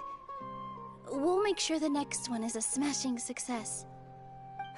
The next one. Yes. Okay. It's a promise. It will be a smashing success. I can't believe this is how things turned out. Those heartless geezers. It really is okay. There's nothing we can do about it. Still, I'd be lying if I said I had no regrets. I would have loved to see Nilu's dance.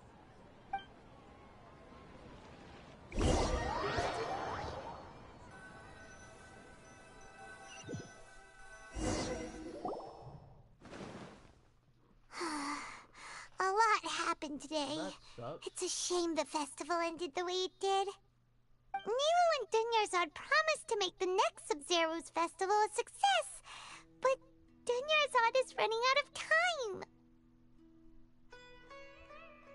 Yeah.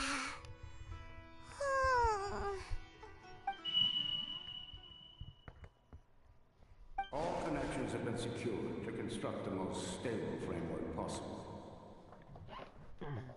The project has entered its most critical phase.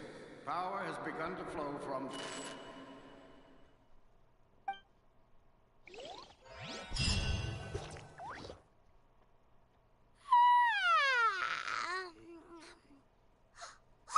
We're gonna be late! It's all because you wouldn't get out of bed! We should go meet Dunyarzad right away!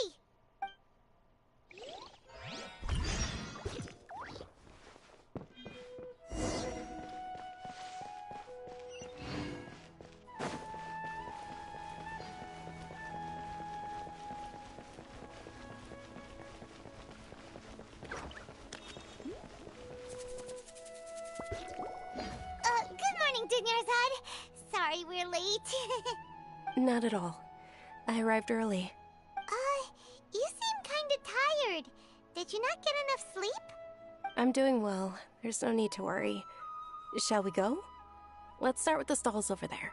Sure! Traveler? Why are you just standing there? Let's get going!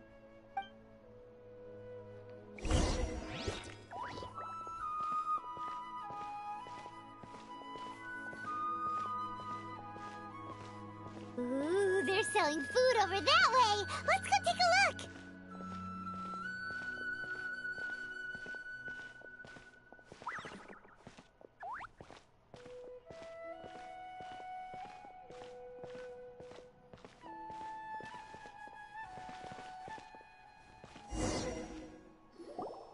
This is a stall offering foods from the Haft Mewa feast.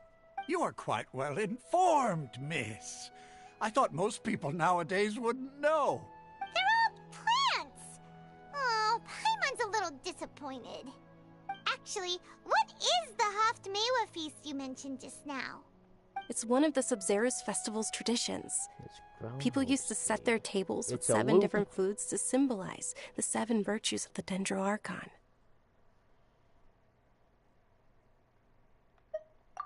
Remnants appear to be in the form of the moon. Really? Paimon thought it looked like some kind of food.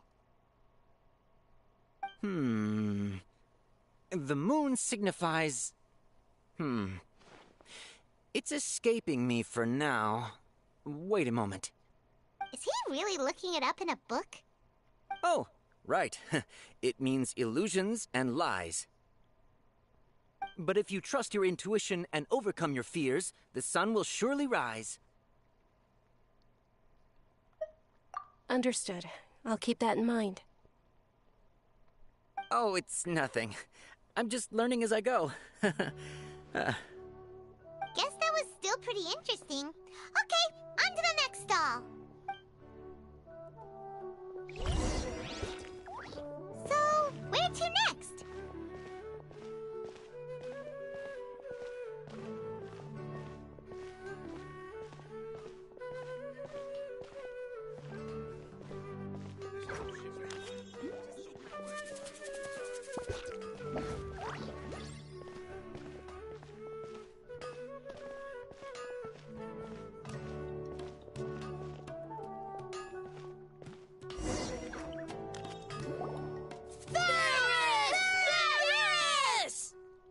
All right, soldiers. Now that you have your Yalda candies, don't forget your loyalty to Lesser Lord Kusanali. Yes, Knight Varys! What's going on? Is this a play? Ferris, the Knight of Flowers, is another Sabzerus festival icon and one immensely popular with children. It's all thanks to Miss Dunyarzad's sponsorship that the children can meet the Knight of Flowers. Oh, do you want some Yalda candies? I happen to have some boxes ready here. Take a look and pick whichever one you want. What's to pick? Don't these boxes all look the same? It's not that simple. Each box contains a random flavor. It's up to the luck of the draw. Flavors include lavender melon, hara fruit, sunsetia. Ooh, how interesting!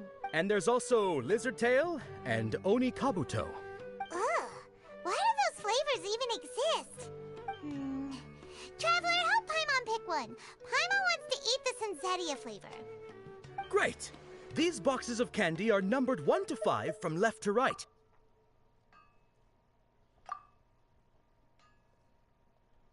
Ah, excellently chosen. Number 4 is indeed Sunsetia. Paimon bet you had incredible luck, and Paimon was right!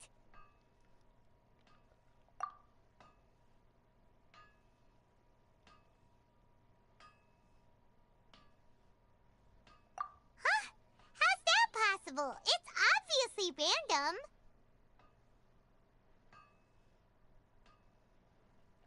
Maybe we didn't sleep very well last night. Or maybe we slept too much.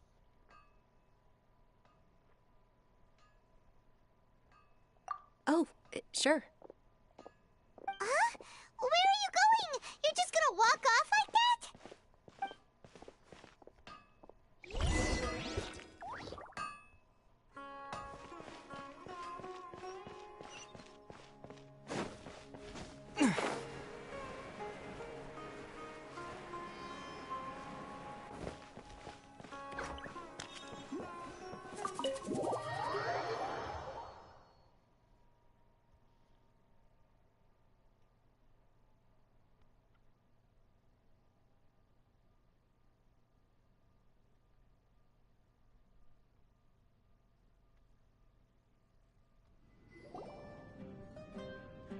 A feeling of deja vu? Oh, Paimon knows what that is. It's when you feel like you've already experienced whatever is going on. In that case, Paimon also felt something like that today. But that's just our brains playing tricks on us, isn't it? So why'd you run here in such a hurry?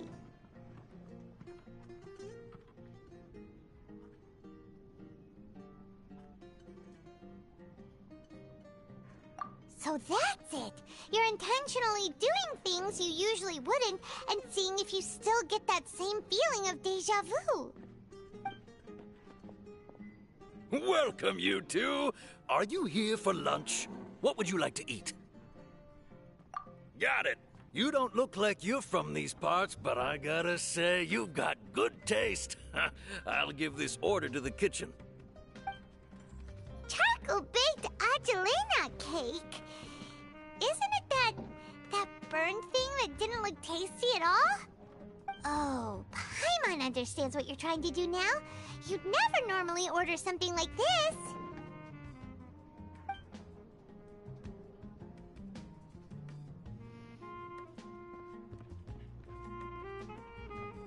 That thing? Are you really gonna eat it? Isn't this going a bit too far?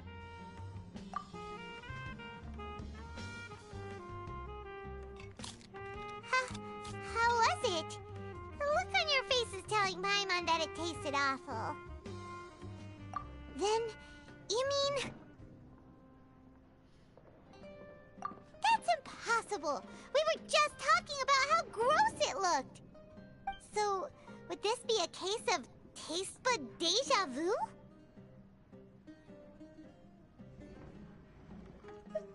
Paimon also gets the impression that we've been here many times, even though we aren't regulars. How about we go out again and try something else?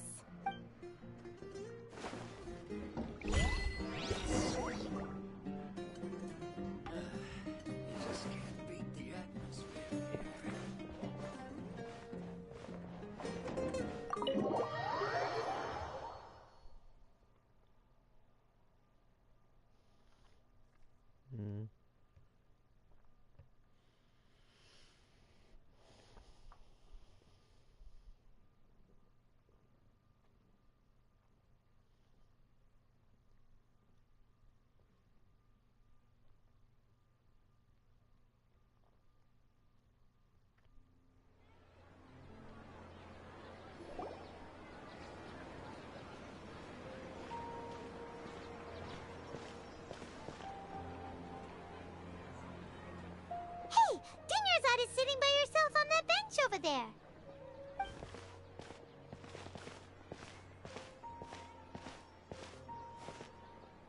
What a coincidence, Dinyarzad. We meet again. Why are you sitting here all by yourself? Oh, I ran into some kidnappers just now, but thankfully Dia came to my rescue. I started to feel unwell after that, so I sat down here. Kidnappers? Oh my goodness, are you hurt? I'm okay. Dia's arm got scratched, but it isn't serious. Whew. That's a big relief. But, Dinyarzad, you seem a little down today. It's the Sub-Zero's festival, and you've been looking forward to it so much. Not at all. I've always been like this. Excessive physical exertion or strong emotions tend to aggravate my illness.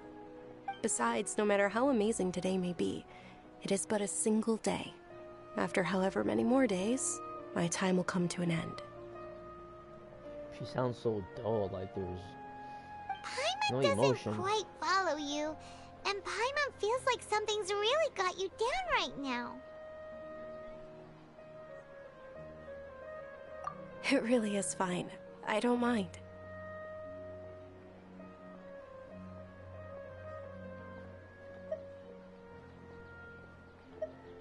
Huh? Did something happen? Dinyarzad, have you ever felt deja vu? You know, like when you've already experienced something that's happening right now? Deja vu? No. But my days have been the same for years now. Even if I were feeling deja vu, I suppose I would already be used to it. Oh, Paimon sees. Then, Is it only the two of us? It's almost time.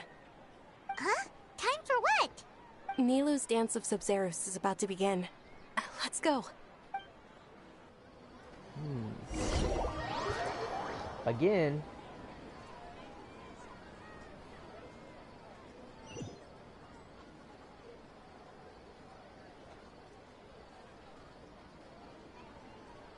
Interesting.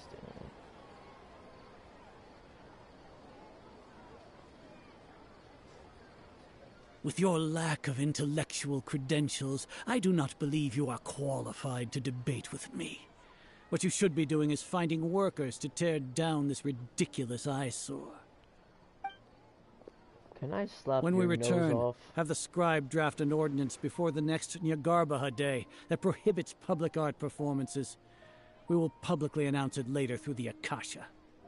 Understood. I will inform him when I return. The Sub-Zerus Festival. Go celebrate the birth of that god to your heart's content.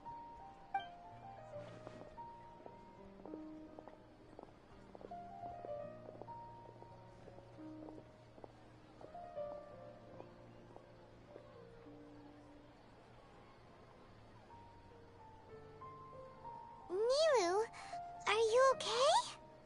Oh, Dunyarzad. The Grand Sage ordered us to stop the performance. It's okay. There's nothing we can do about it. But you've been really looking forward to this. I don't want you to have any regrets. It truly is unfortunate, but I don't want to cause trouble for anyone. Didn't the Grand Sage say that he might investigate the organizers? True, but... well, okay. I'll just have to try again next year. The next festival. I probably won't be around by then. Wait, what did you just say? No, nothing. I'll be heading back to rest. Thank you for your help, everyone. Paimon can't believe what those heartless geezers did! Let's all slap their nose off. And shove it in their ear hole.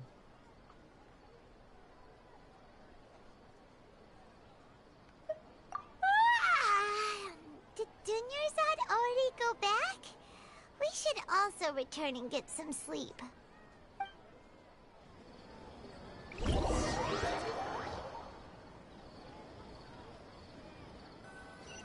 Time loop.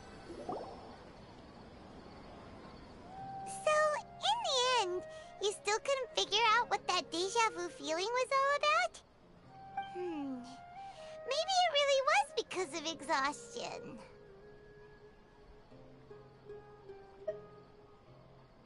Same here. That's why Paimon stopped thinking about it halfway through the day. Then, how about we settle in and get a good night's sleep? For now, we can chalk things up to exhaustion. We could do more thinking tomorrow. Not a time loop, because there was a squirrel at the top. Observing a modest drop in the output of jnana energy, but values still remain within normal parameters. It's like some sort of experiment or something that's going on right now. Monitor for variances in the data and find the cause as soon as possible.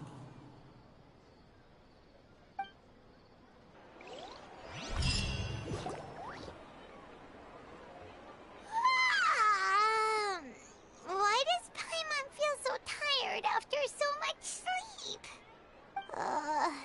Anyway, we should go meet Dunyarzad right away.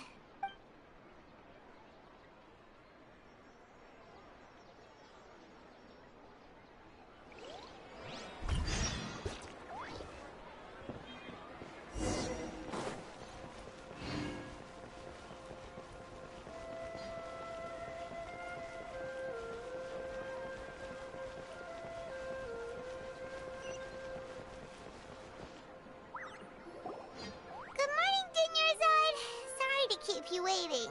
Yep. Not at all. I arrived early. Huh? Paimon thinks you sound kinda tired. Did you not get enough sleep? I'm doing well.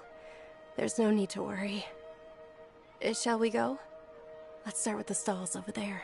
Great idea! Let's get going! Traveler? Hey.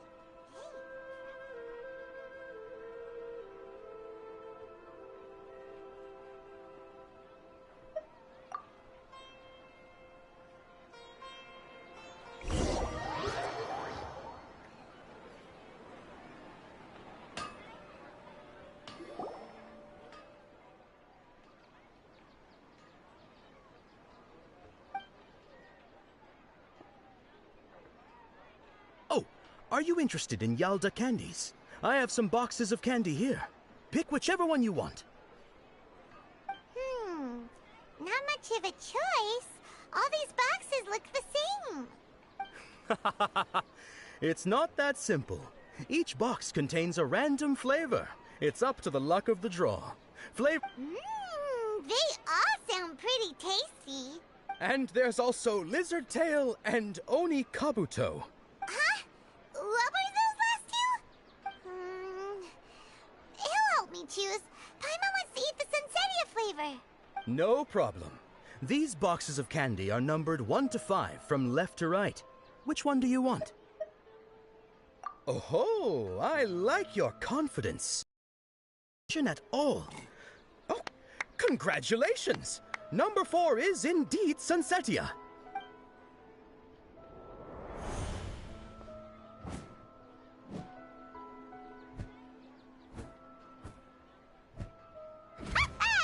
Paimon knew he always had incredible luck.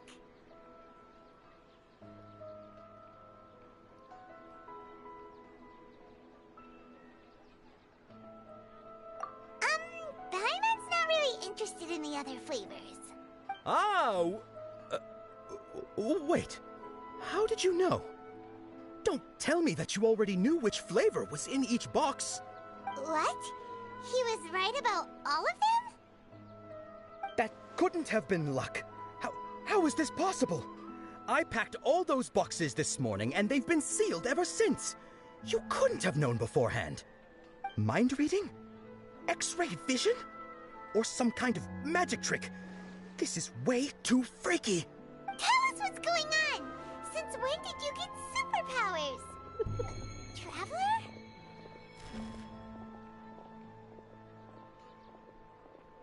Hey, where are you going?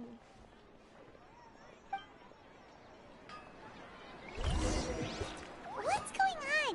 Did you see something? Us leaving Dunyarzad without letting her know is kinda rude, you know.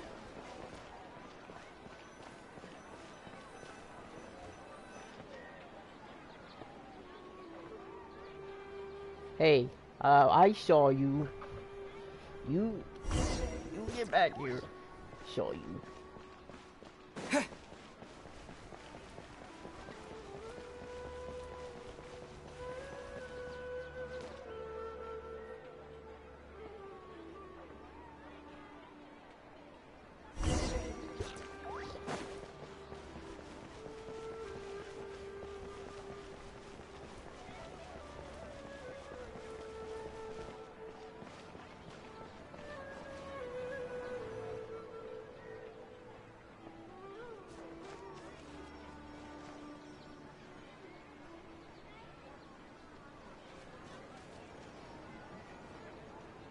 What are you looking for? Why did we come here?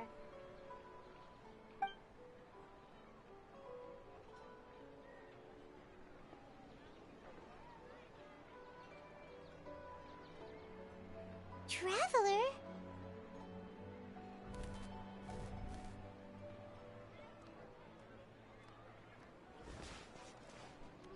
That's...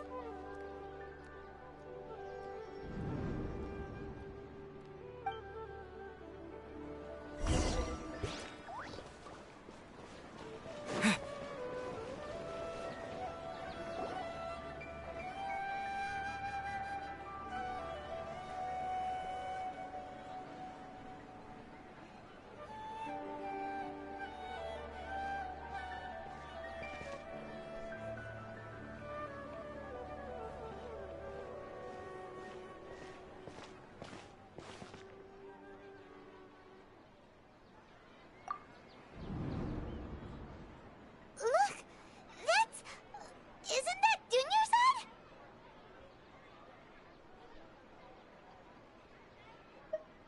What's happening here? Why are there 2 Dunyarzads? You already know that this isn't your first Sub-Zero's festival, don't you? I'm sure you already know how to use this. A knowledge capsule? Where did you get it? What's inside? You should use it too, Paimon. You know Paimon?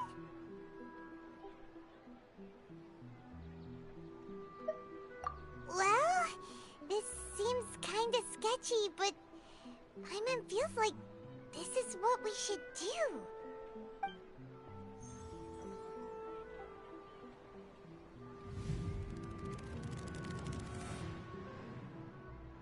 What the?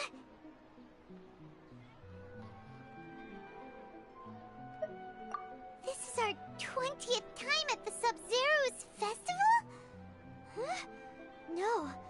The 30th? 40th? Just how many times have we been to the Sub-Zero's festival? Have we been trapped in a single day? If it weren't for you, we wouldn't have even realized. What the heck was inside that knowledge capsule? Your memories are still scrambled? Try your best to remember. This isn't the first time we've met, and I answered that question a long time ago. Let Paimon think. Oh, it's coming back. Meeting you was the real catalyst for restoring our memories, and the knowledge capsule was just your means of showing our minds the way.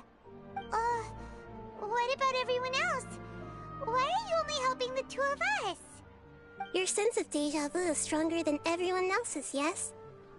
As for an explanation, you two received the blessing of Dendro, and you also have special, sensitive constitutions. It was as if a single sheet of paper was separating those memories from your consciousness. A familiar question. I think this is the 7th time you asked that.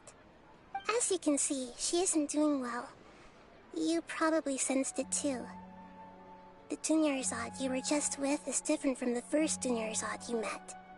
That first Dunyarzad is in front of you right now, and she doesn't have a lot of time left.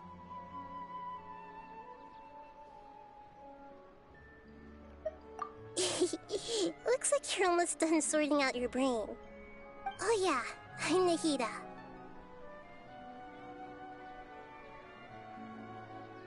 Good, you passed the test. What's happening? You can awaken our memories, and you seem like you know what's going on. Oh, wait, please don't tell Paimon even you don't know. Everything in this world runs in a loop. This cycle is called a samsara. You, me, and everyone else are all stuck inside a one-day samsara. As for the truth, that's on you to find out. If you were told the truth instead of discovering it yourselves, it would literally blow your minds. I don't know how you'd be after that. I can only give you surface-level help, like bits of information and subtle hints. For the rest of the time, I'll be doing all I can to slow down Dunyarzad's illness. She looks like she isn't doing well at all. Her illness gets worse after each Sub-Zero's festival. If we can break out of this samsara, I might be able to save her. But as things are right now, she's just a small bird in the sky that's about to lose its last feathers. All I can do is raise a gale to delay her fall. You sure love to use weird analogies. Analogies are wonderful tools. They let you use existing knowledge to understand unfamiliar things. Okay, so, with what you know so far, what do you think the truth is?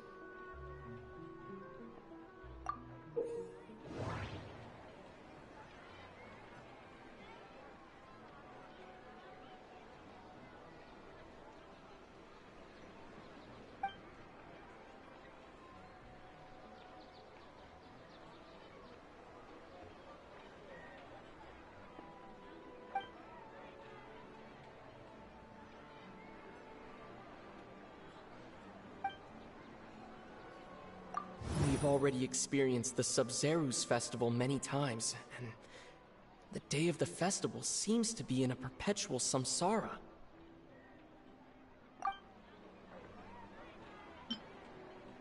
The Grand Sage said, "Go celebrate the birth of that god to your heart's content." Did he mean something more? The moon, illusions, and lies. What do they all mean? What's happening right now seems to have happened before. This feeling has been getting stronger and stronger. My mind feels exhausted, even though I haven't done too much thinking. What is going on? That doesn't sound right. I need...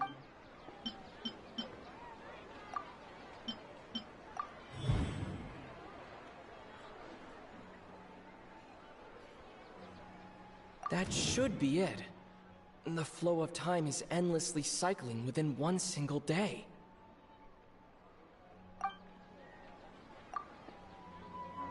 A time loop. You've given similarly wrong answers in the past. A pity. Still the wrong answer? Paimon thought that made a lot of sense. It feels like time's just repeating itself. A simple time loop can't explain some of the phenomena. You two are still missing a lot of information. Unfortunately, I can't give you any more hints.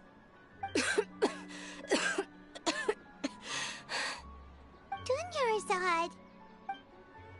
The Sabzeruz festival is happening every day, but that doesn't mean we can waste an infinite amount of them. Hurry and find the truth before today's festival ends.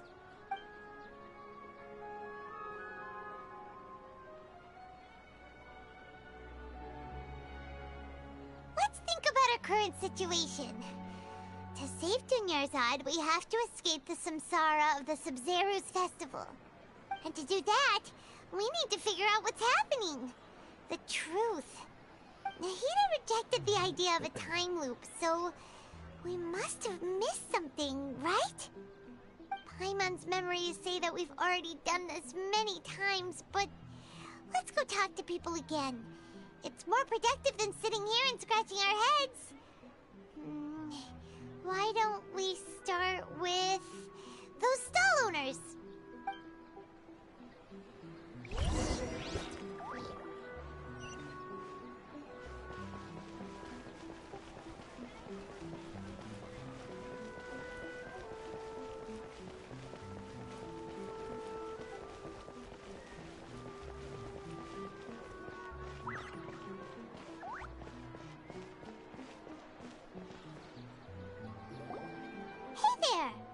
Hey, it's you guys again.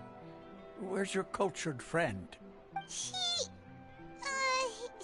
feeling a little unwell. I see. Did you come back to buy something? I guarantee the freshness of my products. I harvested them from the forest just yesterday. Huh?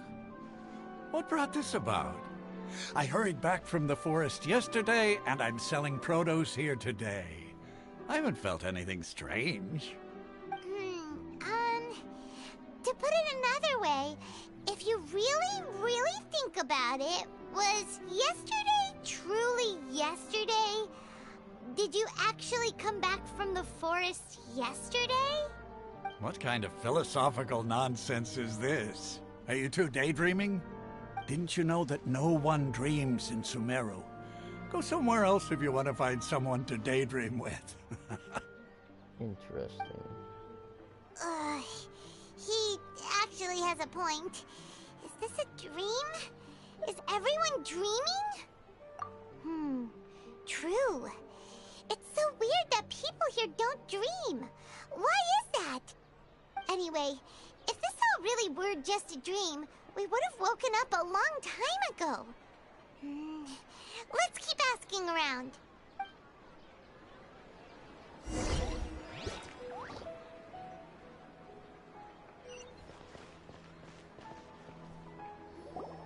Oh, it's you two.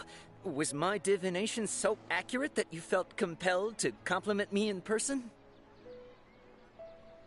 Ooh, I knew it! I told you, the god's divination is highly accurate. You just hadn't fully understood its significance yet. You're really excited about this, huh? That's exactly why we came back. Help us better understand it. help you better understand it? Well, that isn't exactly what I excel at. So, you're admitting that you don't have a clue? Anyway, what kind of situation did you get into?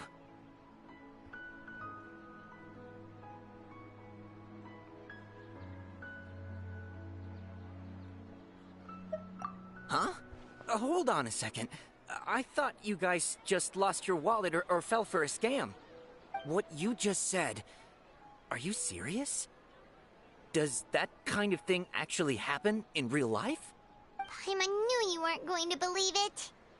Marvelous. Truly marvelous. I believe you. Recall the interpretation of your divination. The moon, illusions, and lies. It really felt like an omen. Yep. When you say it like that, the divination does sound like it's related to what's going on. Can you read any more into it? I believe that the Archon's revelations are never more than vague hints. Anything more specific is beyond the reach of mere mortals. The book only says, if you trust your instincts and overcome your fears, the sun will surely rise. So that's how it is.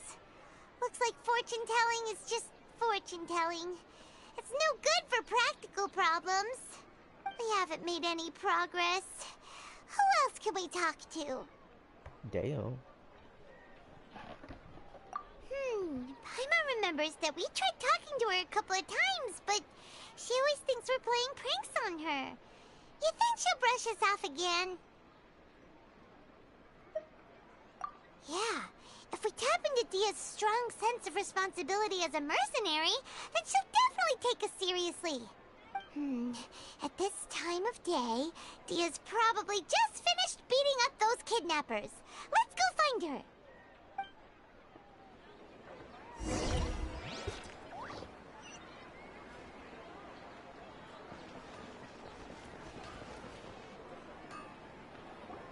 I'm fine, my lady. It's just a scratch. Perfect timing. Both of you are here. Paimon, Traveler, you came at just the right time. Listen, there was a dangerous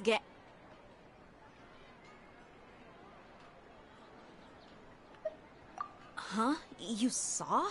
Then why didn't you jump in earlier? If someone was protecting Miss Dunyarzad, I could've... You want the Traveler to take Dunyarzad somewhere to rest up while you check to see if there's still any kidnappers around. Did Paimon get that right? How did you know what I was going to say? We need to say something convincing.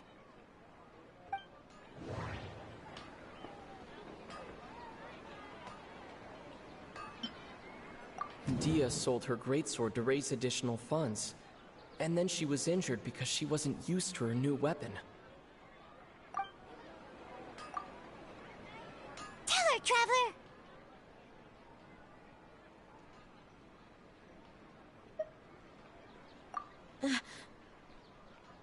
I didn't tell anyone about that. Including Miss Dunyarzad. You couldn't have known. And just now, you literally took the words right out of my mouth. What's going on? All right, so this is the situation.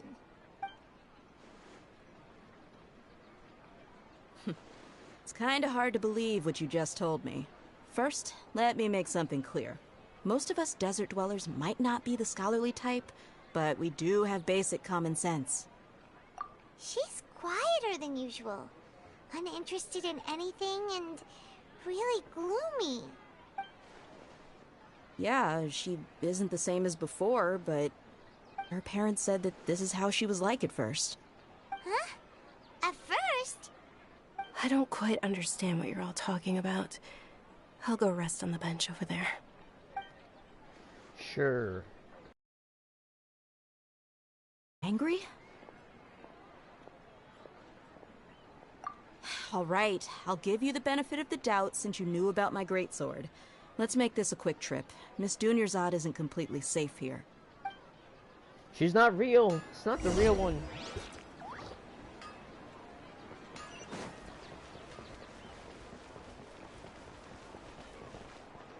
What? Oh, this is probably a faster way.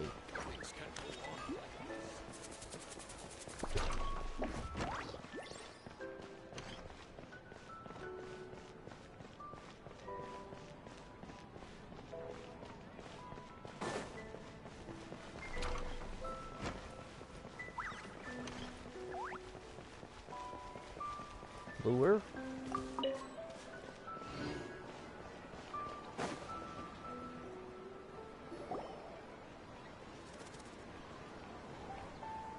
Nahida, we brought a friend. Are you busy? I thought I told you that it won't help to bring anyone here. We just wanted her to see the real Dunyarzad's condition. The real Dunyarzad? Where and who are you talking to? Huh? I told you that you two are special. Other people can't see me or Miss Dunyarzad here.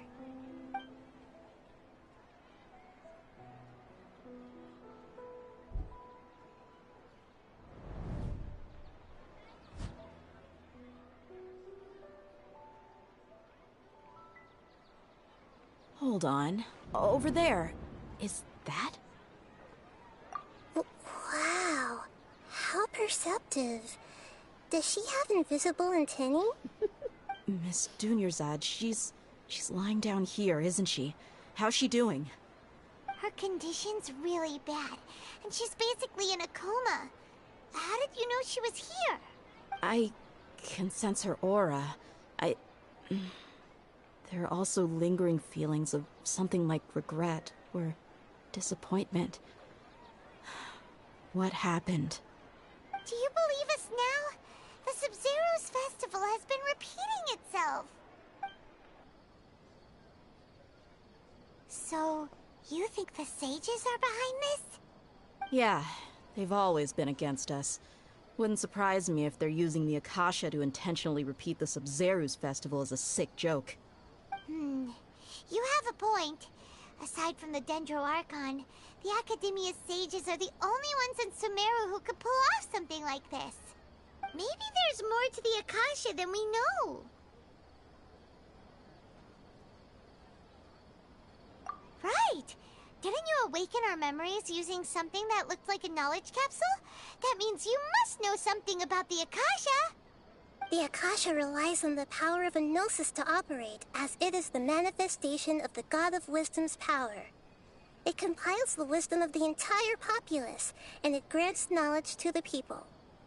A gnosis could do that? No wonder the Akasha is so magical. It's being powered by the gnosis of Sumeru's Archon.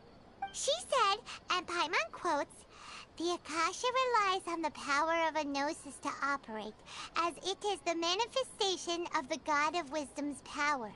It compiles the wisdom of the entire populace, and it grants knowledge to the people." Compiles the wisdom of the entire populace and grants knowledge to the people. Wait. I get the grants knowledge part. That's what people have always used the Akasha for. But compiling the entire populace's wisdom? How does that work? Did she mean that the sages enter new knowledge into the Akasha? Oh yeah, that sounds about right. What do you think?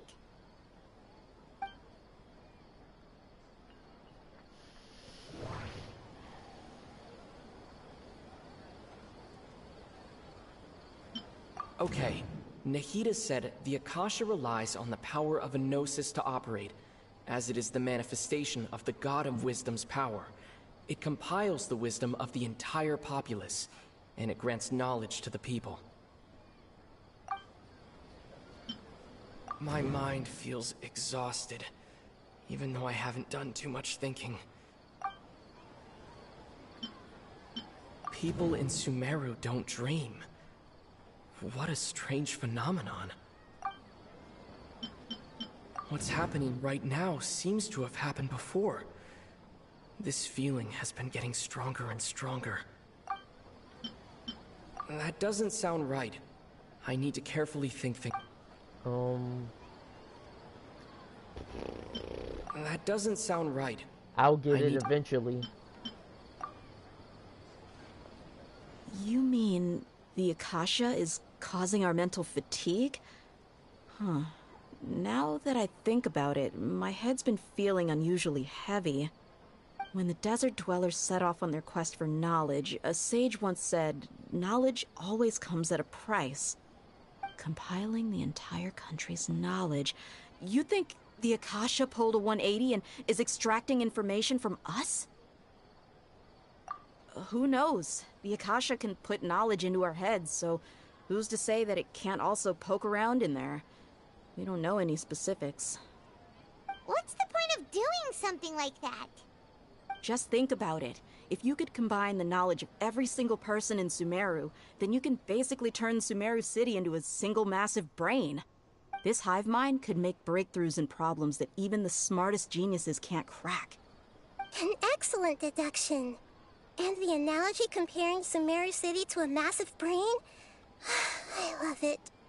In that case, we should take off our Akasha terminals right away. Maybe that'll solve this problem. Yeah, I was only wearing this for show in the first place. Didn't expect the sages to cook up such a conspiracy. Mark my words, when this is over, I'm getting evidence and exposing this whole thing to the public. Yeah.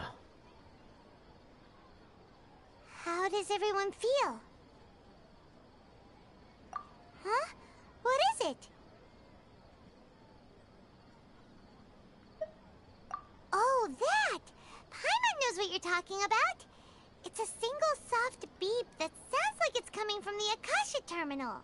The sound of a beep. Could it be a prompt tone for when the Akasha is operating? That's probably an important clue. We weren't using our terminals, but we heard a beep anyway.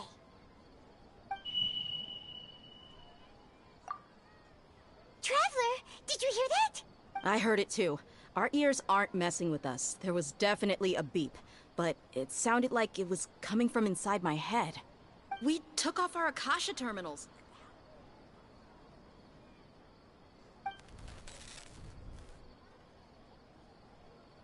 Phase runtime has exceeded its expected length. At this rate, there may be casualties.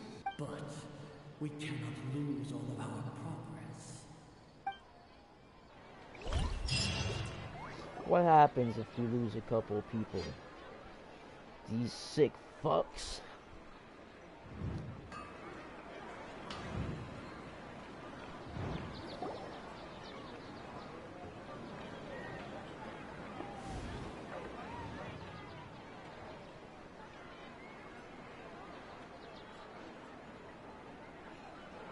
Paimon remembers everything! Good. You adapted quickly this time. We definitely took off our Akasha terminals last night, but we still heard that beep. Why is that?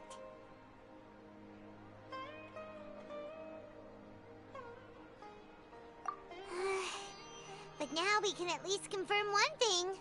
The Akasha definitely has something to do with what. Would the Akasha go this far if all it wants is everybody's wisdom? It's extremely difficult for lab rats in an experiment to understand why they're being treated the way they are. If we're lab rats, then what are you? Nahida, you've never told us anything about yourself. I guess I'm the moon. The moon? Wasn't that the result of our divination? Anyway, knowing who I am won't help you get closer to the truth, so you should focus on other things. Don't get distracted and miss any clues. Okay then. Dia helped us a lot yesterday, so let's go find her. If Paimon's reading the time correctly, those kidnappers should be showing up soon.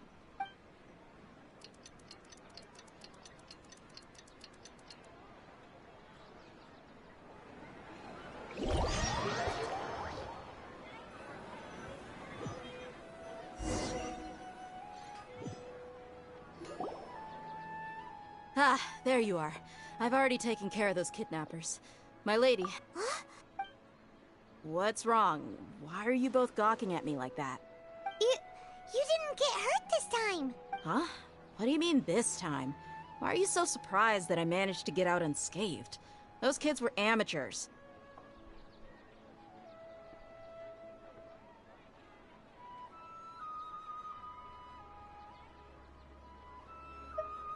Shh! How did you know about my greatsword? I haven't told anyone about it. Please, don't tell Miss Dunyarzad. So Dia's lost her memories after all.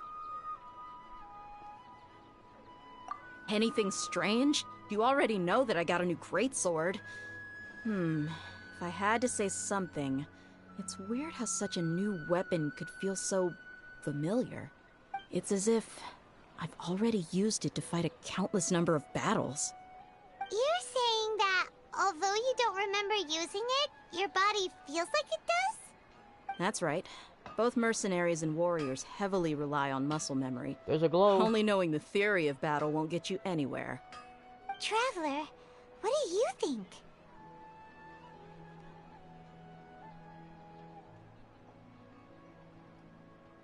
Yeah, Paimon's feeling really hopeful. Oh, you're right! Earlier in the Samsara, something like this would have never happened. I have no clue what you two are talking about, but it's still dangerous here, so...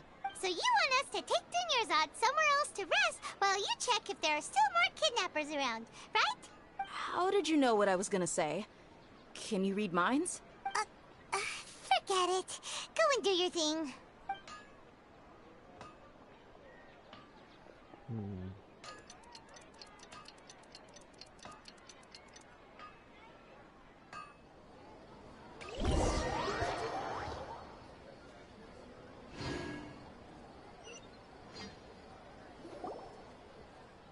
Whew. It's finally nighttime. Aside from Dia not getting injured, everything seems to have stayed the same. Listen, Nahida, we found out that Dia got out just fine today, even though she got injured every other time she fought the kidnappers. Do you think the Samsara has been broken? Have we saved Dunyarzad? Really? Good job on all that progress. Get some good sleep tonight. Hey, what kind of an answer is that? Tomorrow will come. Everyone assumes this is common knowledge, but the only way you can know that for sure is if you experience tomorrow. How many todays has it been? Is it possible that today will be followed by yesterday? Does tomorrow truly exist as anything beyond a made-up concept? It's even possible that this entire world is a lie, and the history of the whole world has just been one endless Sub-Zero's festival. Okay, no more. Paimon's brain is already shut down. That's why it makes no sense to waste your energy thinking about things you will learn tomorrow. Get some good rest. You know, use the bathroom and flush your anxiety dookie away. Huh? Hold on, what did you just say? Did Paimon hear you correctly? Huh? People always say they feel a sense of relief after they take a duk-duk. That's why I suggested you could try that. Is that so strange? It's so strange and so against common sense that Paimon's at a loss for words. You were sounding kind of smart just a minute ago. Yeah, even though it's happy and lively at the Sub-Zero's festival every day, it feels like it's been a long time since we've really gotten to relax. Let's go back to our room. Continue the harvest. Compared to what we stand to achieve, these sacrifices are trivial. Sacrificing only. We're still in the same day. Nahida, you already knew last night that we didn't break out of the Samsara? Why did you tell us? Would there have been a point? You would have spent the night with new worries, with tomorrow still out of reach. In that case, you might as well rest within that brief moment of hope. An opportunity like that doesn't come by often, and I thought it might help you clear your minds. Paimon thought that Duke did that! Whatever. Guess you were looking out for us after all. Of course. In the time we've been together, you two have been everything to me. Paimon's flattered and everything, but maybe you're taking things a little fast. What I mean is, even though I had asked you to solve this puzzle, you two are still the only ones who can see me and sense my presence. In other words, if you weren't here, I may as well not exist. That's why you two have been everything to me. Get it? Nahira's talking about confusing stuff again. Anyway, that's enough chit-chat. So, Traveler, did the new clues yesterday help you gain a new understanding of the situation? Huh? Why are you scrapping your previous theory?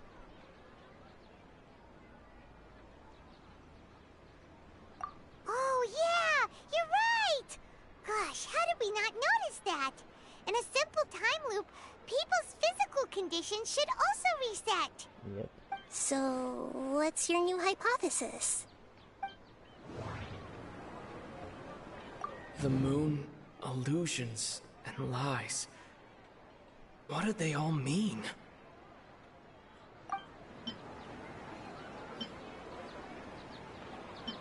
Mercenaries rely heavily on muscle memory, and Dia was able to use her experiences to avoid injury in later samsara cycles.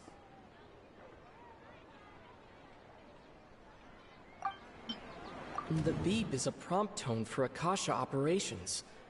We still hear it every night, even though we removed our Akasha terminals. That doesn't sound right. The beep is a prompt tone for Akasha.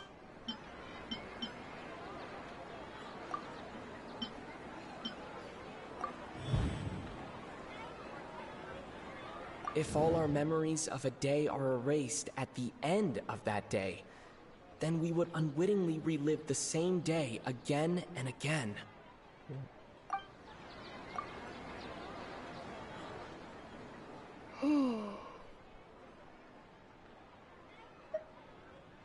Oh! Then the beep we hear every night could just be indicating the deletion of our memories!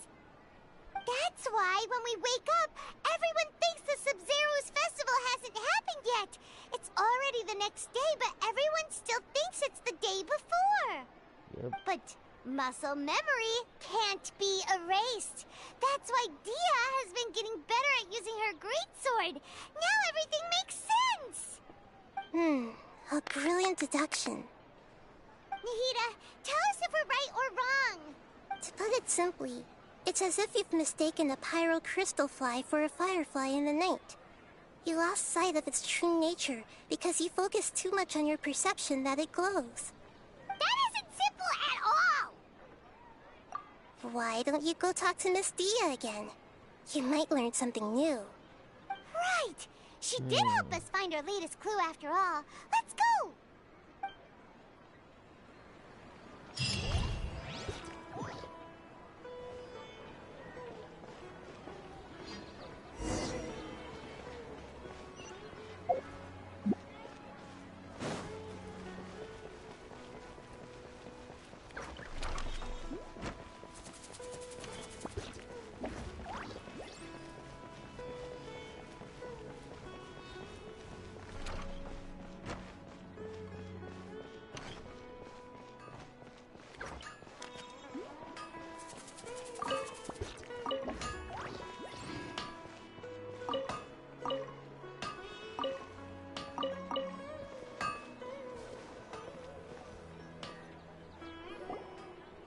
There you are. Really took me a while to find you. As expected, Dia also didn't get hurt today. Get hurt? Why would I? Don't underestimate me. Well, you're still getting used to your new greatsword. Huh. Truth be told, I also think it's pretty strange. It just suddenly felt so familiar in my hands and... wait a second! How did you know I got a new greatsword to begin with?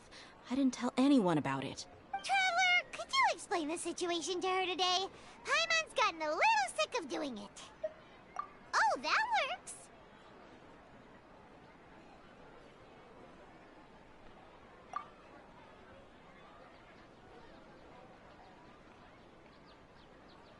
What happened to you guys while I was gone? Did you get brainwashed by some cult? Don't think too hard about it. Just take what we're saying at face value. Alright then, let me get this straight. You're telling me that my body's already gotten used to this greatsword, but my brain just doesn't remember it? Yes, your memory's being erased every day. then I'd have to disagree. That's impossible. Oh? Why do you think that? If we've actually been reliving the Sub-Zeru's festival day after day, then what happened to the things we used, the money we spent, the food we ate? Common sense says my wallet should have emptied itself a long time ago. There's no way I wouldn't have noticed that.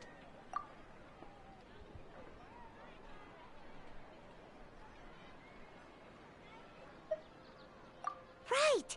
They could use the Akasha to record what everyone did that day, and then use the city's resources to replenish everything! As if It's not very nothing likely, happened. but it's also not impossible. No, it is impossible. I've got proof. You have proof? Where? You two are surprisingly serious about this nonsensical discussion. Fine, I'll play along for a little longer. Come with me, Miss Dunyarzad.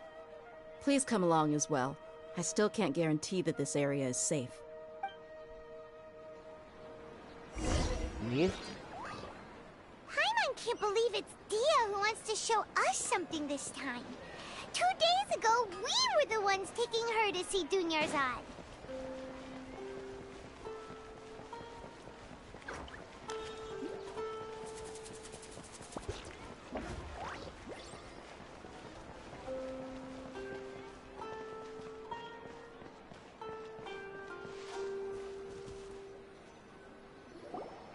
This is it.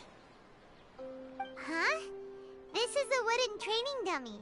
What about it? See those marks on the dummy? Those are the result of several days' worth of practice. Let's say the sages didn't replace it every day. Shouldn't it be hacked to pieces by now? That's true, but what if they did? Then the sages would have had to reproduce every mark I left during previous training sessions. I'm a professional fighter. My martial school has always emphasized the importance of refined control. The force, angle, and entry point of each strike is calculated and deliberate. That's why I remember every mark on the dummy, as well as my state of mind as I made each strike. It's just as they say, each swordsman has their own unique style, and even the same swordsman can't make the same cut twice. It would be impossible to copy these marks. Is it really impossible? What if they used some fancy machine to carve every single mark? People often say that a camera's photo can never replace an artist's painting because the former has no spirit to it. The same thing applies here. At a mere glance, I can differentiate carved marks from the results of combat training. Whew, I hope that cleared things up for you. Hey, is this that new brain exercise game that's been super popular with the scholars lately? It's surprisingly fun. Anyway, it's getting late. I should escort Miss Dunyarzad to Nilu's stage. See you later. Well, back to square one. Is our memory deletion theory also wrong? But at least we've reached some other conclusions in the meantime. Yep, that's true. So, can we think of any new ideas right now? Strange? Paimon feels like everything's been strange lately. Huh? Leaving the city? You're right! It's really strange how we never thought of such a simple solution! Many things should become clear if we can confirm the flow of time outside of the city. Paimon can't believe it! Did we miss this because we're tunnel visioning too hard on our other theories? Or because we're just too tired? How about we go back and ask Nahida? Maybe we've forgotten something about leaving the city.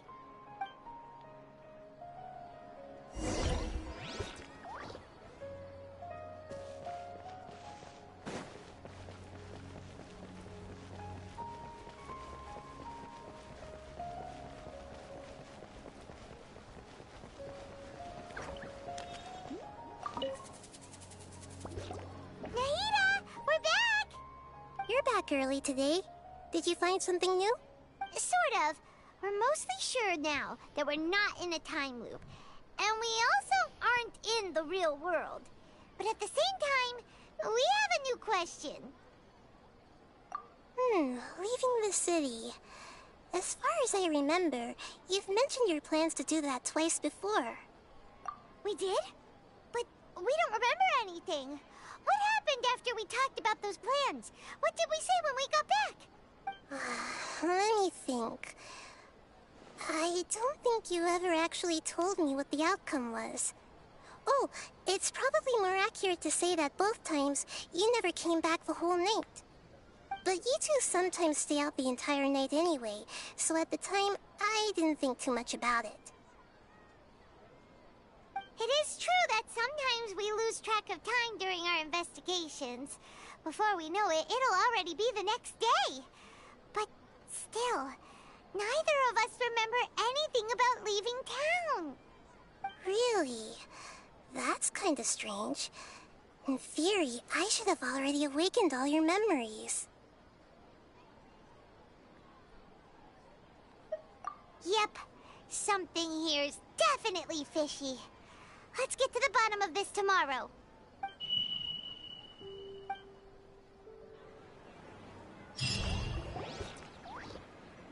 Our memories are back!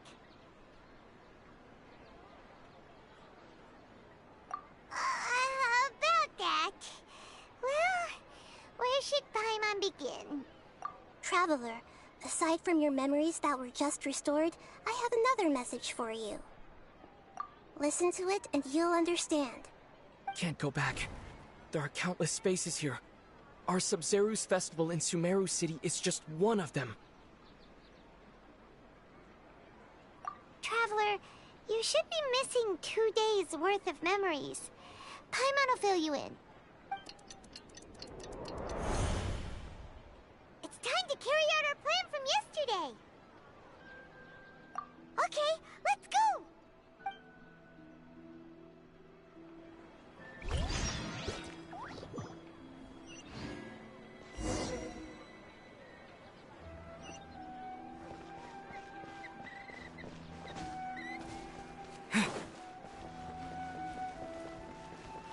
I like this film grain effect. Why can't we leave the city? What is the Academia up to now? Don't ask me. It's not like I can tell you anything. This is a direct order from the Grand Sage. Just wait until tomorrow. I have a real emergency. My goods have already arrived at Port Ormos. If I don't hurry, they'll be stolen. That's your problem. Make sure you make a request in advance next time. But it's not like you can just predict business matters in advance. It looks like the Academia already announced a lockdown for Sumeru City today. How completely unsurprising. Let's go and question them. Hello, sir. Why can't we leave the city today? Here we go again. Don't ask me. I don't know either. We just received an order that no one is allowed to enter or exit Sumeru today. They didn't tell us anything else.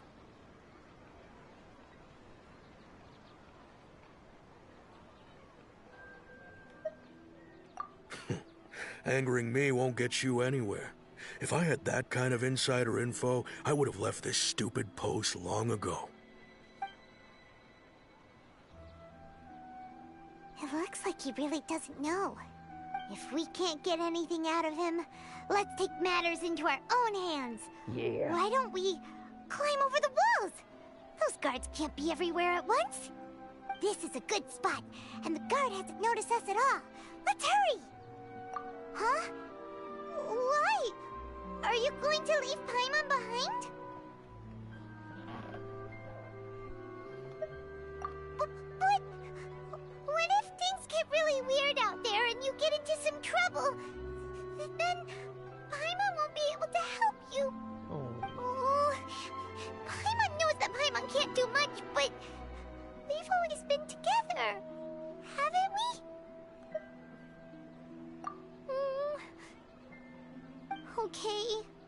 Paimon will wait for you. Promise Paimon that you'll come back as soon as possible. Just a quick look. And please, be careful.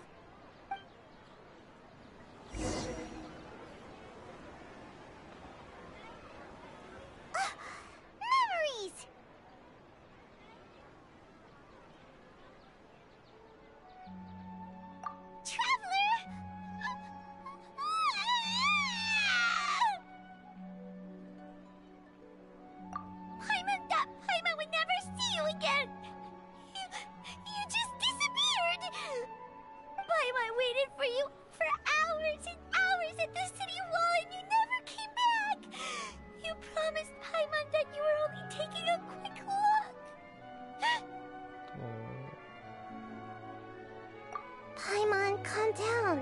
He's here now.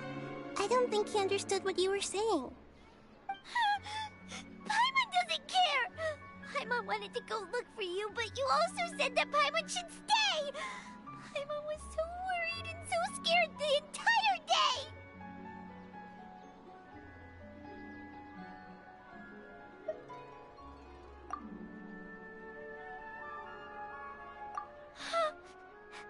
Okay. Paimon will forgive you. The most important thing is that you didn't actually disappear. Oh, Paimon was so scared that you had gone into another world. Okay, Paimon, can you tell us your perspective of what really happened yesterday?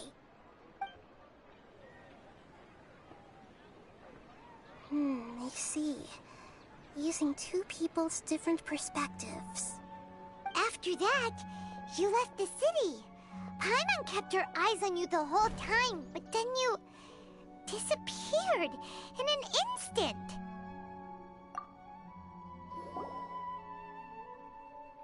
No way! Paimon was watching you with the fullest attention. Good job. What's your perspective, Traveler? You sure you don't have any memory of this? I guess that explains everything. You also lost your memories the last 2 times you tried to leave the city. Those days' memories can't be awoken. So, if we leave the city, our memories will be completely erased?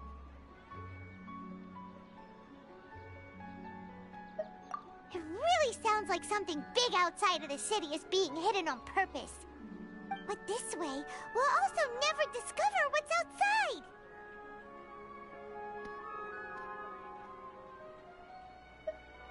Something like a message? But how can we send it back? Don't look at me like that. I'm not used to being stared at. Well... Okay. You want something that can pass on messages, right? Give me some time and take care of Dunyarzad for me. Yep! Now we're talking!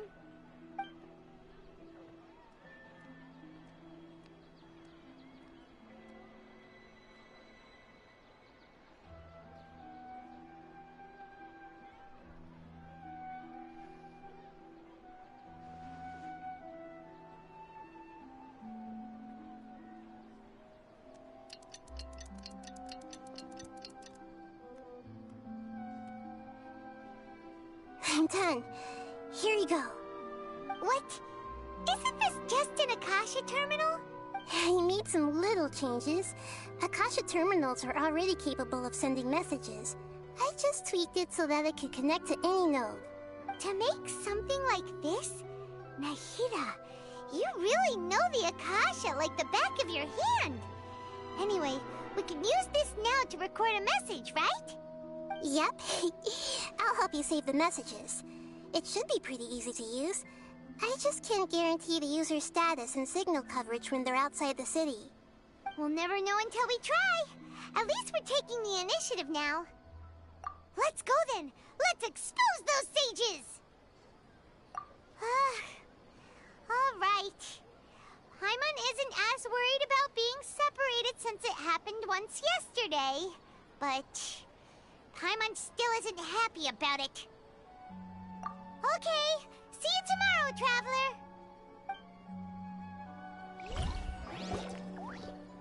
That covers everything that's happened so far.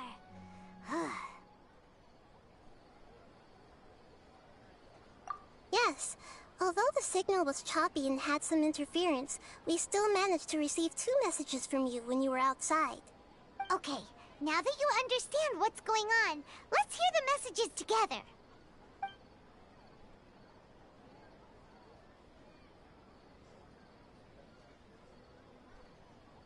Can't go back. There are countless spaces here. Our Sub-Zeru's festival in Sumeru City is just one of them. I've entered another space. Before me are flowing sandstone and howling fish. Impossible and surreal sights. All these spaces are empty except for the occasional ones that contain mute puppets rather than people. I can't sense any human presence.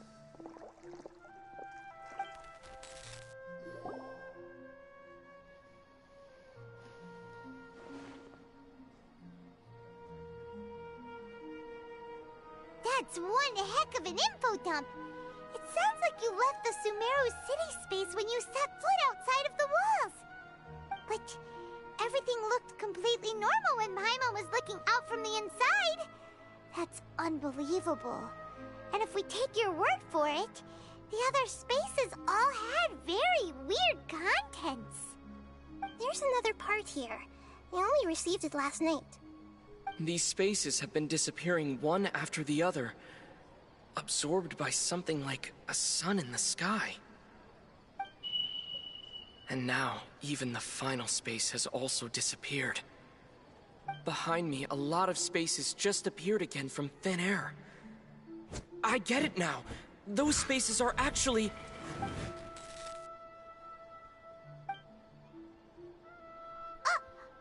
Why did the message end right there? What did the Traveler want to say? What are those spaces? Probably because yesterday just happened to end at that moment. Oh, right. Paimon did hear a beep from the Akasha. Did it come from here or from the message? The message.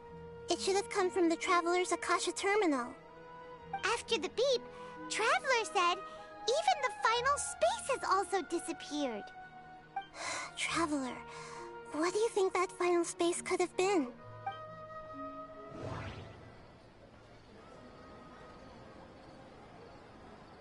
All the bizarre spaces I saw outside the city had one thing in common: a lack of human presence.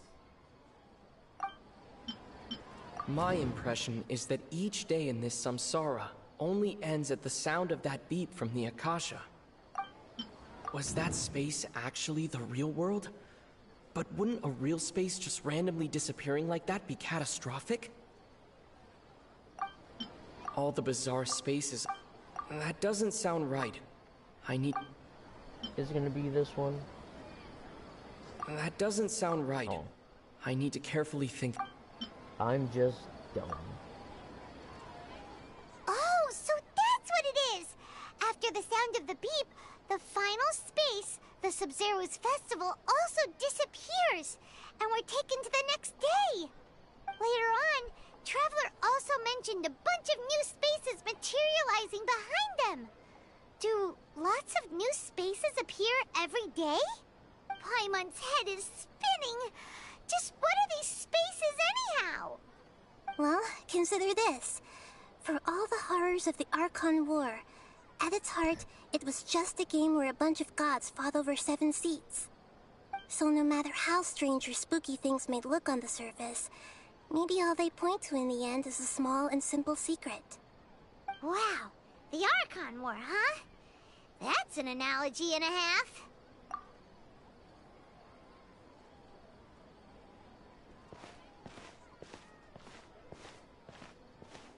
Hey, where are you going?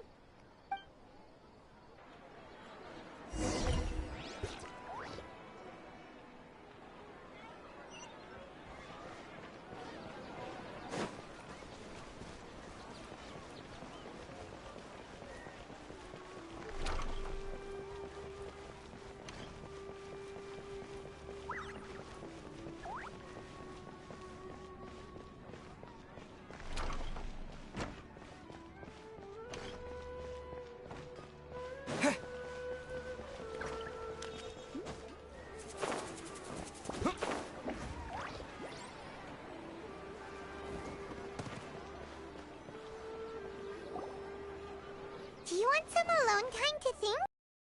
Alright then, Paimon won't disturb you.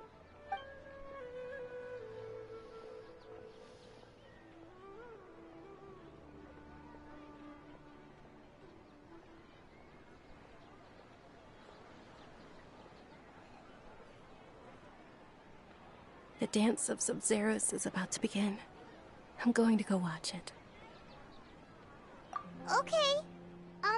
Why don't you go ahead, Dunyarzad? We still have some other stuff to do first. Okay then. See you later. Have you figured it out yet, Traveler? Time is ticking away. Awesome! What is it? Paimon wants to know. Oh, wait, no. Let's meet up with Nahida first. You can tell us both together.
You're back! I've been waiting forever for you two. Judging by the looks on your faces, are you ready to take your Sub-Zero's exam and graduate from the festival? Okay, first off, have you discovered the hidden truth?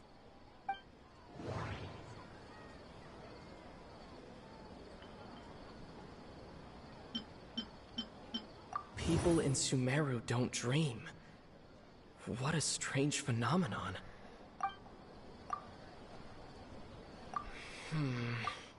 I can't...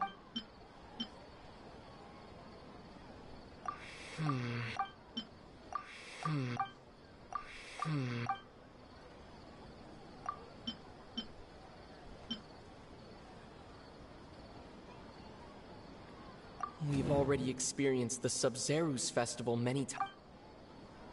That doesn't sound right. All the bizarre spaces I saw outside the city had one thing in common: a lack of human presence. Those spaces remind me of... dreams. Like the one I had in the Avidia Forest, except these have no sign of human presence. That doesn't sound right. I need to carefully think things through. The moon, illusions, and lies. What do they all mean?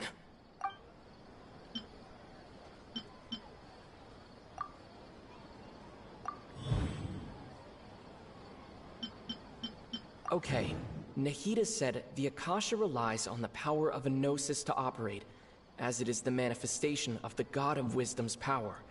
It compiles the wisdom of the entire populace, and it grants knowledge to the people. We are all in a dream. It isn't that the people of Sumeru don't dream, rather the Akasha is taking their dreams from them.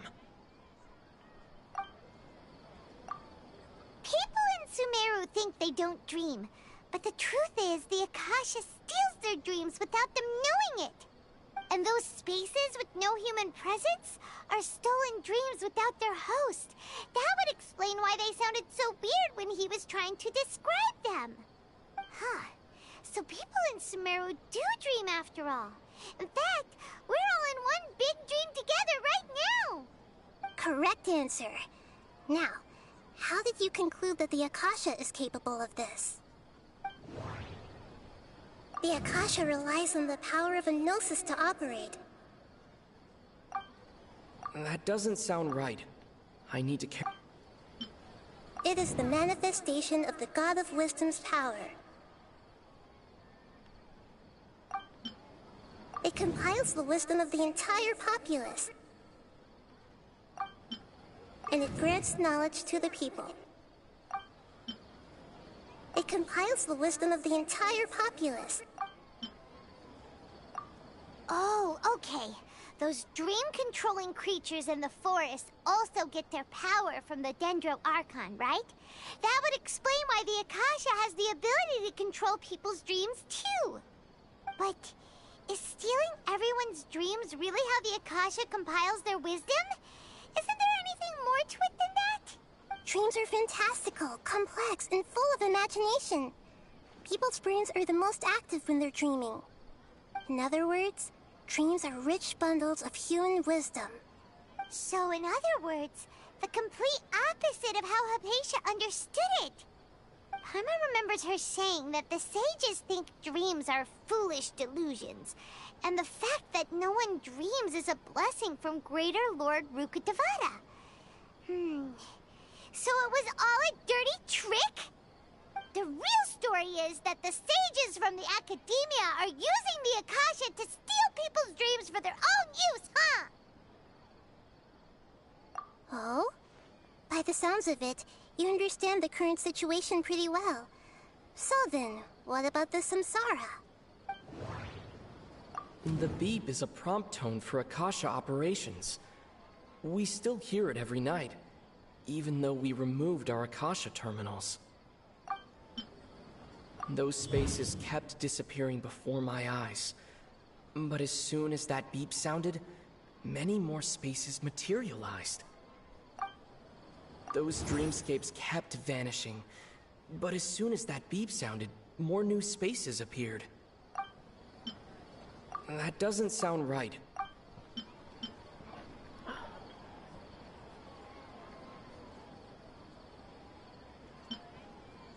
The Grand Sage said, "Go celebrate the birth of that god to your heart's content."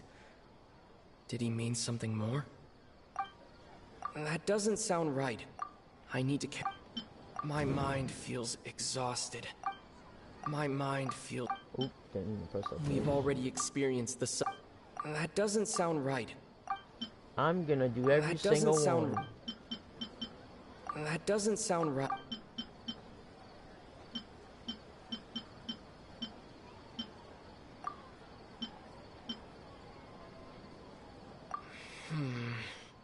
I can't...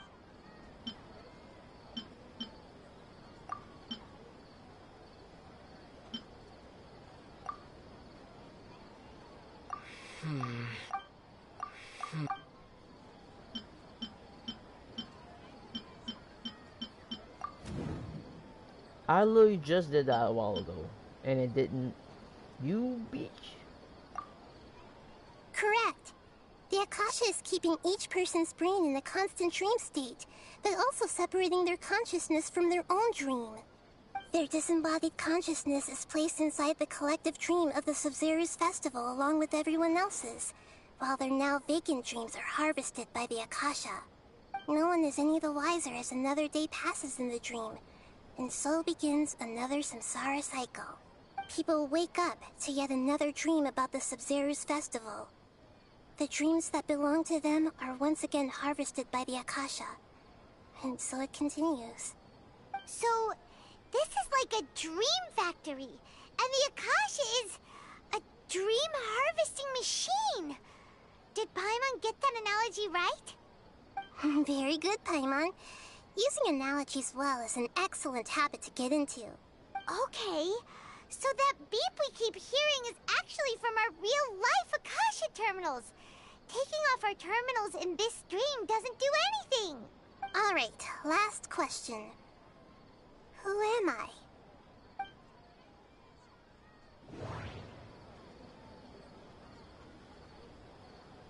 They say that alchemical divination is the Dendro Archon's divine revelation.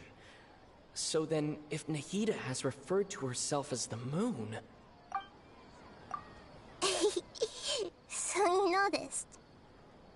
I thought that one would be the hardest question. That's why I put it last. That wasn't hard at all. Even Paimon guessed that. Everything about you is different. We just didn't want to expose you is all. Now that you mention it, Nahida, you've been hinting to us since the very beginning. It's funny, thinking back to when we were asking all over the place for info about Lesser Lord Kusanali.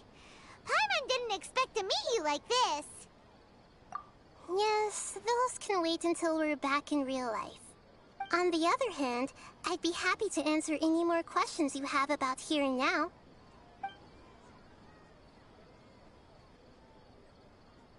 You asked me this question before. My answer was, it would literally blow your minds. Now that you know this is all a dream, this answer should hopefully make more sense. Have you heard the saying, don't wake a sleepwalker? Likewise, if someone suddenly had told you all this instead of you learning it on your own, your notion of reality and dream would be thrown into irreversible confusion. I couldn't expose you to that kind of risk. That's why I could only give you very subtle hints and some suggestions. Long story short, I'm really sorry I had to keep you guessing.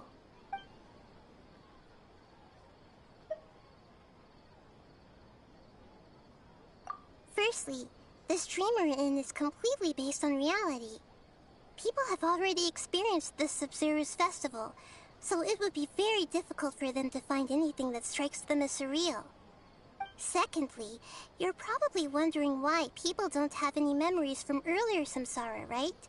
That's because people don't remember their dreams most of the time anyway. And in any case, their actual dreams are being taken away from them by the Akasha. So whenever they wake up in this dream of the Sabzeruz festival, they don't remember anything from their previous identical dream. That reminds Paimon. Traveler had a dream when we were in the Avidia Forest, but couldn't see what it was about after waking up. Is that an example of what you mean? Yes. Only after receiving the blessing of Dendro can a person gain the Dendro element's dream-enhancing power. That explains the feelings of deja vu. Meanwhile, everyone else has no idea that they are in the Sub-Zero's Festival Samsara, while their dreams are stolen from them over and over again.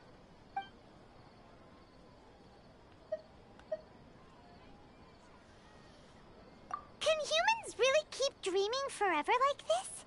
Will it ever end? And if so, when? We might say your mental fatigue has already answered this question. Eventually, there's only so much that people can tolerate. Especially those whose health is compromised to begin with, like Dunyarzad. This relentless exploitation takes an even harder toll on them. People's lives are at stake here, and nobody knows a thing! We've got to put a stop to this!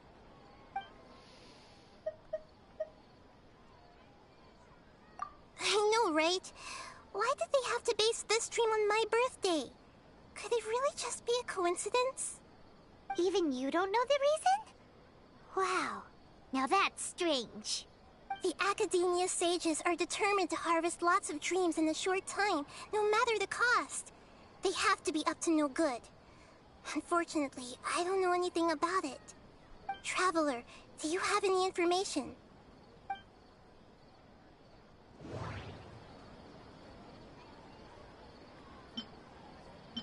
The Grand Sage said, "Go celebrate the birth of that god to your heart's content." Did he mean something more? Celebrate the birth of that god? Could it mean...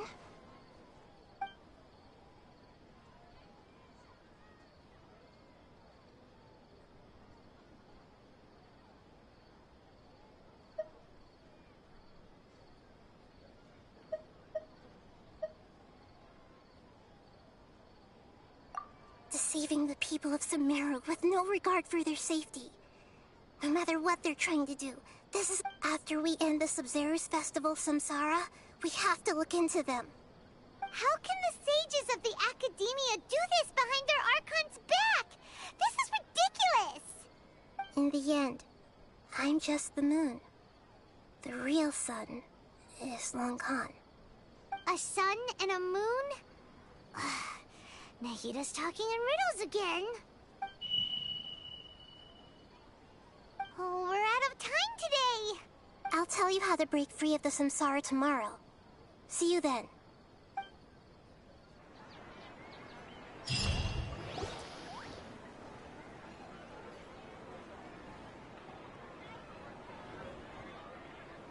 Good morning, Nahida.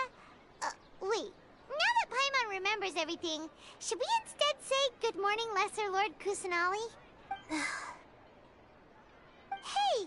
What's wrong, Nahida? You don't look too good.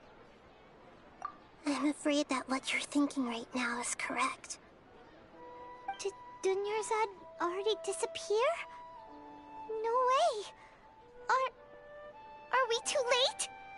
The real Dunyarzad's consciousness has indeed disappeared. It can no longer endure the constant dream harvesting.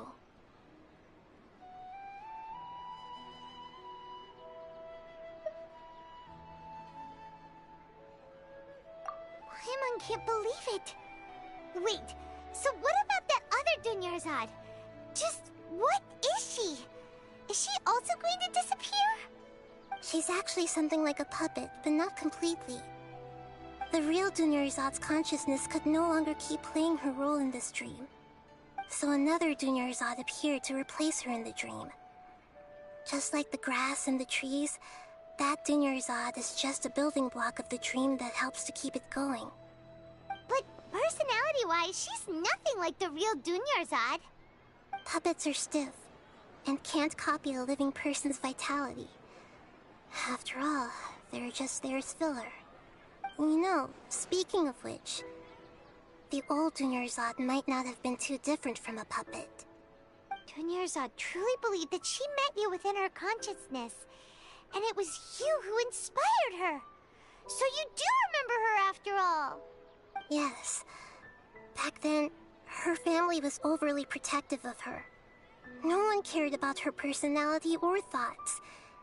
It was as if she only lived to stall her Elazar. I just gave her a little wisdom so she could look at life in a new way. So that she could be her own person.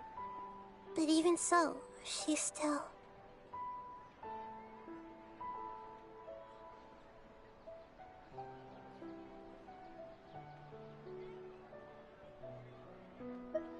Far from it. I'm still a long way off from being a real Archon. I couldn't even save her. If I were a competent Archon, I wouldn't have let my most faithful follower die at the Sabzeruz festival with so many regrets. Please don't beat yourself up over it, Nahida. It's the sage's fault, and theirs alone. I'm not beating myself up. All I did was to rationally observe the distance between myself and a real Archon. Don't be like that, Nahida. Even real Archons are still allowed to be sad. To prevent more tragedies like this, we must end the samsara as soon as possible. Great, but how do we do that? Although the Sabzeruz festival dream is under the humans can dream. Even the Akasha is unable to create them. That means this dream belongs to a host who created it. Huh? So, how should we find that person? Well, if this is someone's dream, then everything here must come from deep within their consciousness. Which means, with the power of imagination, they can change anything in this dream. Imagination? What do you mean by that? Imagination means breaking through what you perceive as normal. Like when a server at a tavern brings a plate to you, you'd naturally assume that food is on it. However, if you're the dream's host and you become aware that you're dreaming, when you imagine gold and more on the plate, the dream will respond in kind, and the server really will bring you gold and mora. But right now, our host is unaware that this is a dream. No matter how many times they're served, it will always be food. Find some way to make that person realize that they're dreaming. Usually, once that happens, the person will wake up and the dream samsara will be broken. How are we going to find them, though? If it could be anyone, it'd be like looking for a needle in a haystack. And even if we did find them, how are we supposed to make them realize they're dreaming? After all, like you said, don't wake a sleepwalker. It's extremely difficult, yes. But the only ones who can do it are you two. Remember, everything you've achieved up to this point has all been for the sake of finding the host and ending the samsara. As for me, during this time, I'll be out of town. Out of town? Are you going to that place full of dreams where the Traveler went? Yes. I want to try something. There must still be a small wisp of possibility. Hurry and go. Dreams are supposed to be fantastical, romantic, and full of pleasant surprises. Unnecessary things like this samsara need to end. Paimon's still a little upset that we've come this far only for Dunyarzad to... She was such a good person, with such a simple wish. But fate was against her.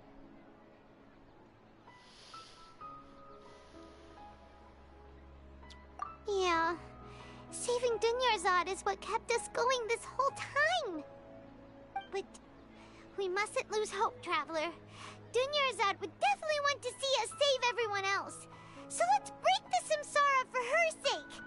Paimon's wondering, do you think the sages would get one of their own to be the host of this stream? Feels like it would be easier to control it that way, no?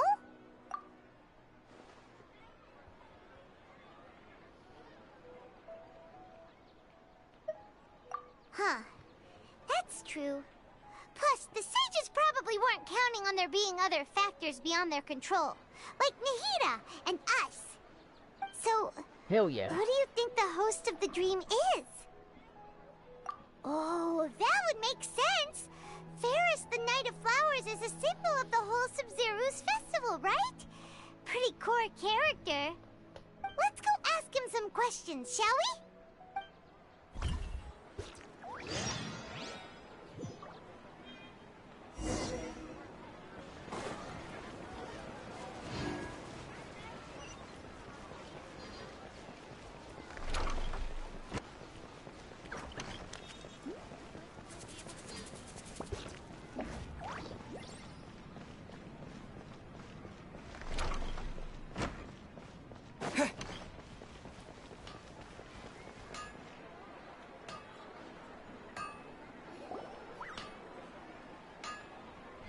You're back.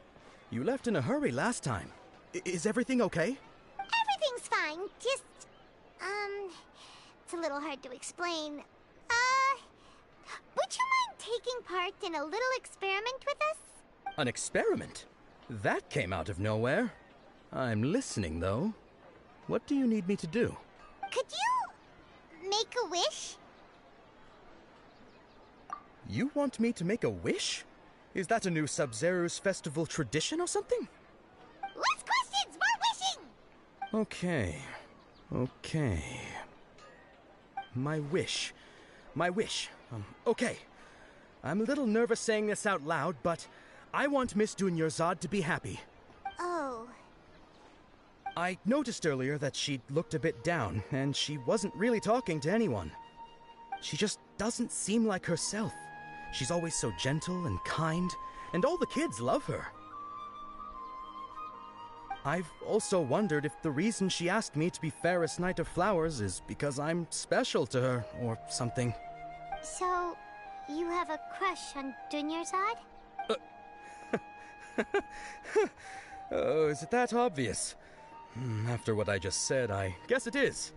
When she placed the hat of the Knight of Flowers onto my head, she said to me, I want everyone to have a happy Sub-Zero's festival. What she didn't realize was that I'm not that interested in how everyone else feels. In that moment, I just wanted to be her Knight of Flowers for the rest of my life. 50 years, 100 years, I'll serve her till the end of time. Okay, yeah, that was a bit much. Felt like the right moment to get it off my chest, but that was pretty embarrassing. Okay. I'm ready to make my wish.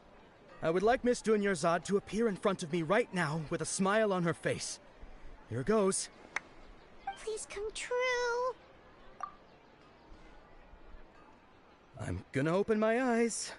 Oh, you're... What?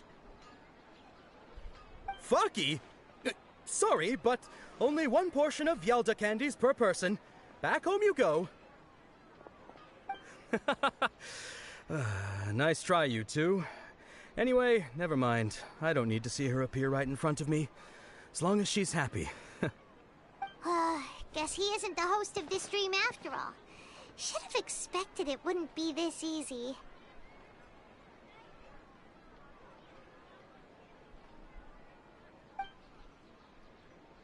It seems like everyone who knows Dunyarzad loves her. But none of them has any idea that she... My lady, step back. That sounds like Dia!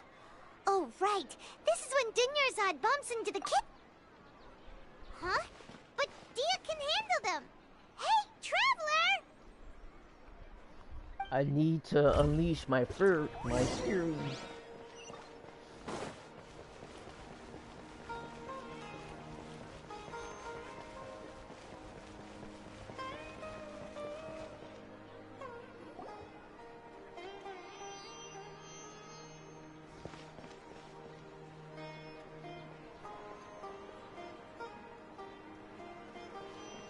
Oh, it's you. Great timing. Please take... Hey, this is my job. The homie Yannis pay me, not you. You... fine, alright. Knock yourself out. Why are you so worked up anyway? It's not like I don't trust your fighting skills. Anyway, watch yourself. I'm gonna fuck these guys up. So you got yourself some backup. Suit yourself. I'm gonna keep hitting them with the That's geo. close enough. A new punching bag. To dust! Terra Smash! Yeah!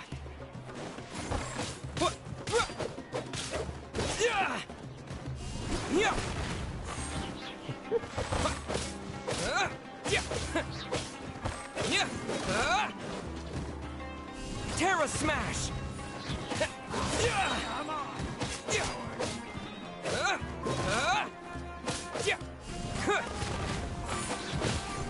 Need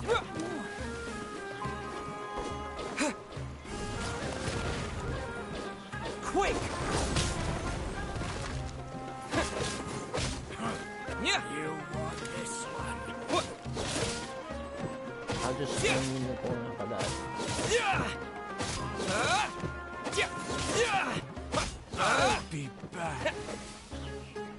That's close enough. Take that!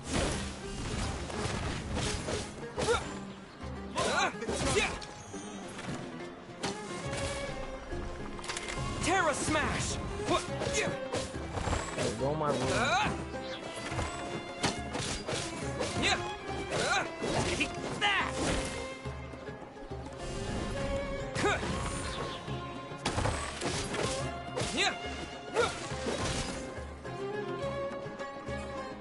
I'll protect us.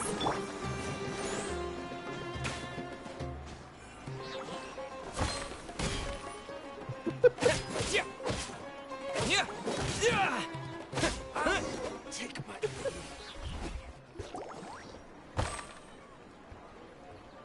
Traveler, were you just taking your anger out on those guys?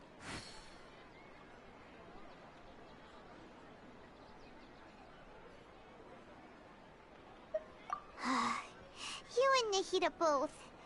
Dunyarzad wouldn't want to see you two like this. Oh, and speaking of her, Paimon just remembered something. Remember how during the first Sub-Zero's festival, before the Samsara started, we came here with Dunyarzad because she wanted to pick something up? She said it was because she had forgotten something.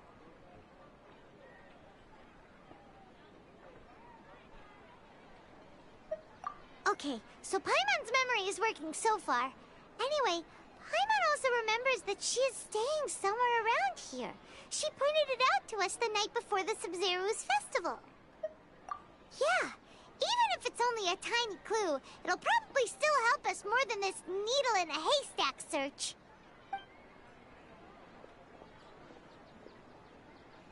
This is the place! It's rude to enter other people's spaces without permission, but desperate times call for desperate measures! Hey, the windows are unlocked! Okay, Paimon's gonna take a peek inside.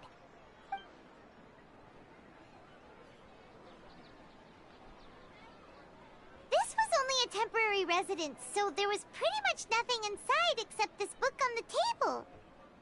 Should we open it?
Dunyarzad wrote all of this.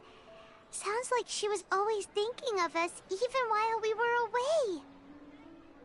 Even though she was also busy preparing for the Sub-Zero's festival and had all her health problems to worry about.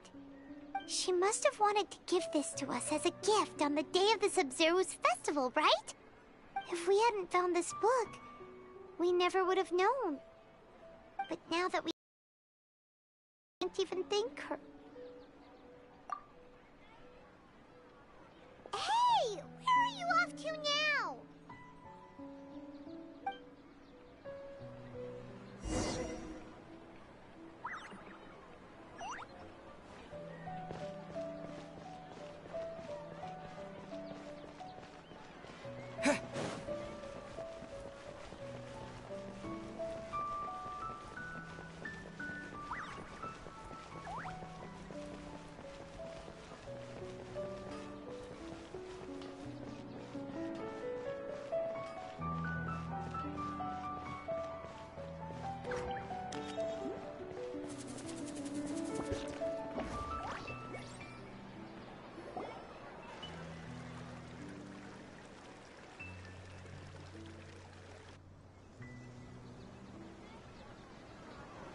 It's Dunyarzad's puppet.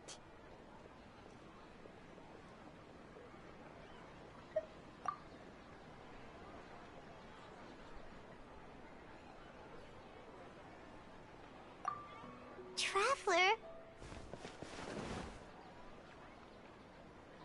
You must be exhausted.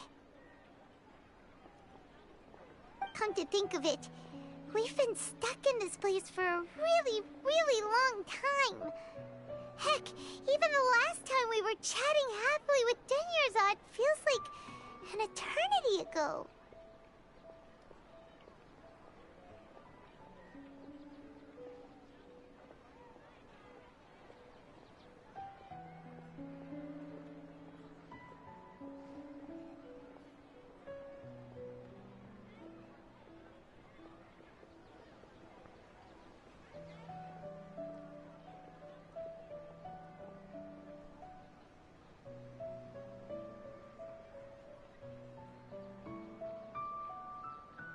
Paimon still remembers when we were sitting here, and the way her eyes sparkled when she talked about Nilou's Dance of Sub-Zerus.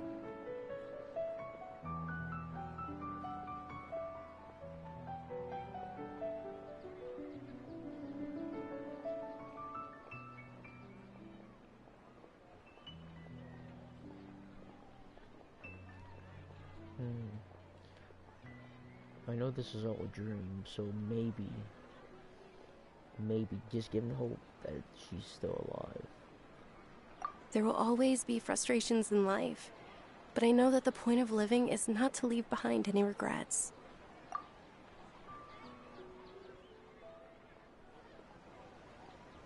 That was what the real Dunyarzad said, wasn't it? Does that mean... Yes, Traveler. What is it? Oh, so she's still just a puppet. But just now, how come... What? Where are we going this time?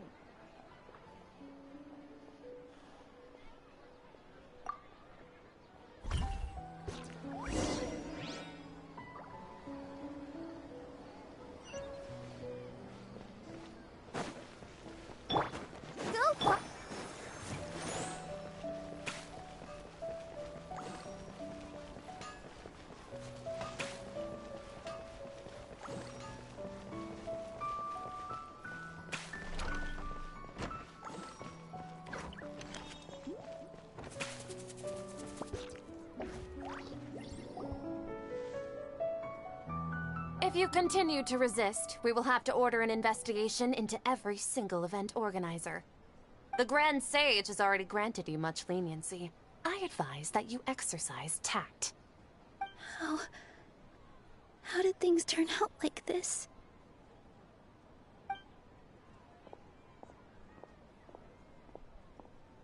Oh, because the last spot is where the dancing is. So is it Nilou? Traveler? You don't have to get involved. He's a sage from the Academia. I don't want to drag you into this. Traveler. Traveler? What the heck are you doing? If you get arrested by the Academia, that's another day gone to waste!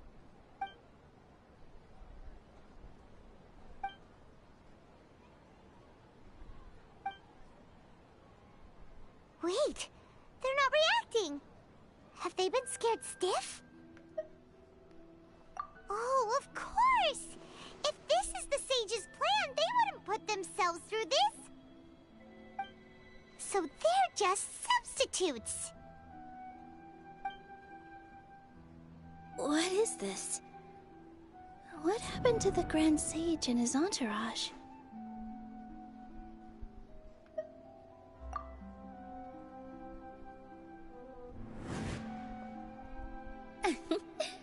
Like I said, they symbolize the goddess of flowers. It's just a shame that all the real Padisaras went extinct after her death. Oh yeah. Yes. The Greater Lord brought forth new Padisaras in memory of the goddess of flowers. But she ultimately could never truly replicate that beautiful shade of purple.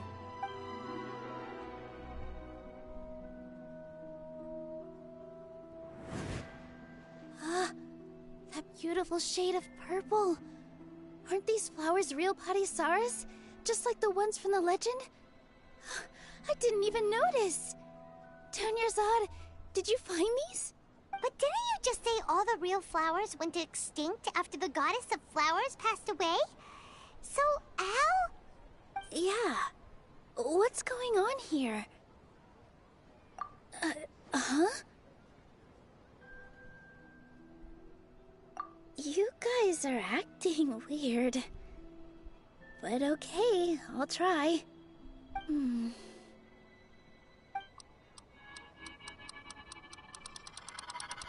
Hey!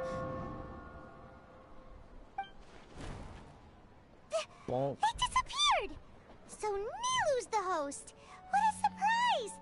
Purple Padisaras don't exist in the real world anymore!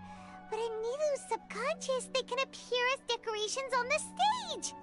It's just like the example Nahida told us. People assume there will be food on a plate, and Nilu assumed there would be real Padisaras in the flower pots! So when you saw the flowers, you instantly knew it was Nilu? But if we want to end the samsara, we need the host to become aware that they're dreaming. How should we make Nilu realize that? Am I dreaming? Huh? So I'm right. Is this Lesser Lord Kusanali responding to our celebration of the Sabzeruz festival? Wrong guess, but you aren't completely wrong either. The point is, what made you think this is a dream? As far as you know, people in Sumeru don't dream, right? Yeah, but have you heard the tale of the first sage? To prevent a calamity, he went on a journey to find the Dendro Archon. Ooh, sounds familiar. Dunyarzad told us a story like that when we first arrived in Sumeru City. So it was about the first sage, huh? Yep, but in the part you heard, he hadn't become the first sage yet. There's more to the story. His piety and wisdom were acknowledged by the Dendro Archon, and she finally gave her blessing to him. All kinds of spectacular scenes appeared in front of the first sage, as if all the knowledge in the world was being painted onto a canvas right before him. He was captivated. After who knows how long, he mastered all the knowledge he could comprehend. Afterward, he said to the Dendro Archon, "I miss my parents, my wife, and my children. I've been away from home for far too long. They must be worried." The Dendro Archon smiled. The next second, the sage found himself lying in his bed, as if he had just woken up from a dream. His wife, lying next to him, said, "You're off to search for the Dendro Archon today, aren't you? Have a safe journey, my love." In the end, the first sage took care of many disasters in Sumeru City, and founded the Academia. What a happy ending. So, the first sage was dreaming ever since the beginning of the story? He never went on his journey? Yes. But his faith and determination were conveyed to the Dendro Archon, so she blessed him in the form of a dream. Paimon understands where you're coming from now. That's a really interesting connection. But we really gotta wake up soon, like the sage in the story!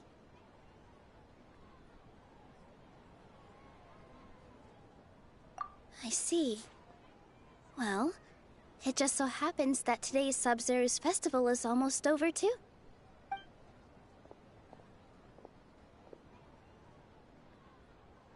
She gonna do her dance? Since we're in a dream, let's make this final dance of Sub-Zero's as beautiful as we can.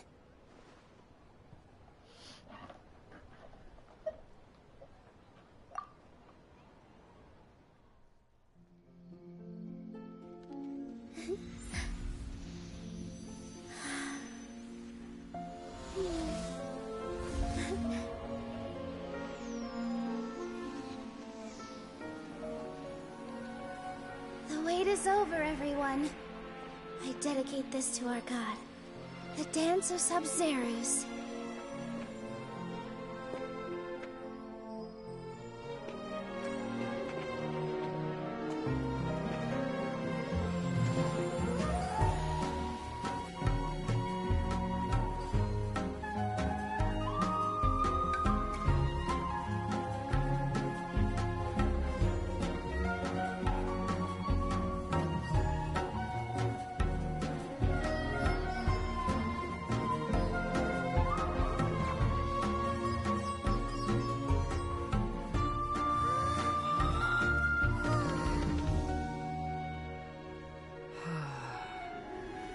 I'd be lying if I said I had no regrets. I would have loved to see Nilou's dance.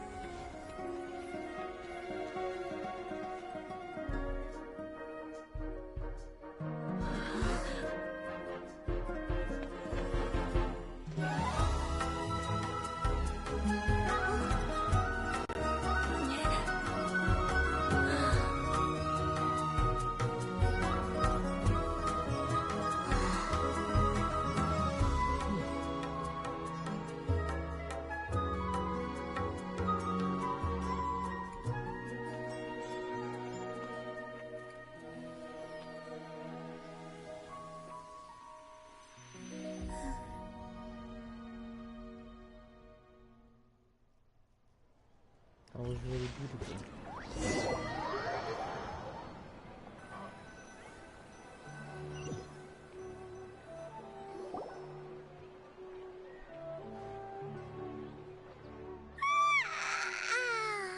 Oh, good morning, traveler. Oh, Paimon feels like she's been asleep for the longest time. Paimon's head feels super heavy. Did we oversleep? Do you even remember going to sleep last night? Paimon thinks it was after the Sub-Zero's festival. The Sub-Zero's festival! Have we finally escaped from the Sub-Zero samsara? Quick! Take off your Akasha terminal!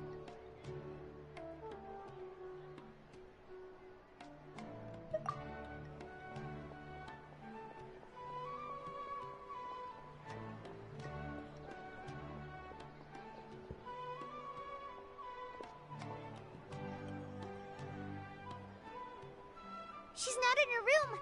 What happened? Huh? What usual spot?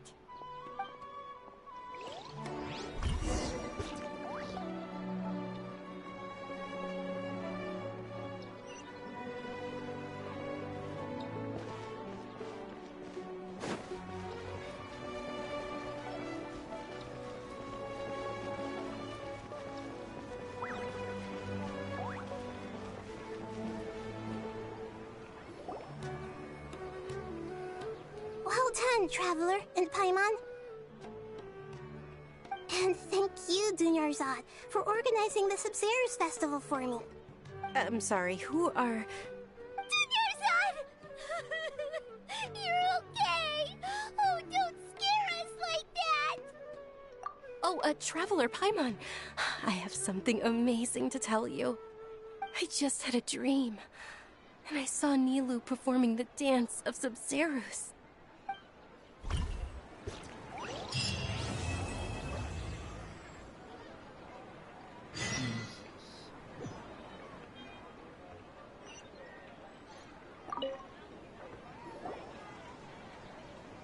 You're actually Nahida, aren't you? Paimon felt like Catherine was acting weird when we met at the Sub-Zerus festival. And Dunyarzad, did you save her? It's a really long story. We shouldn't disturb her. Her consciousness is still weakened. Let's chat somewhere else. How about by the Traveler's favorite bench?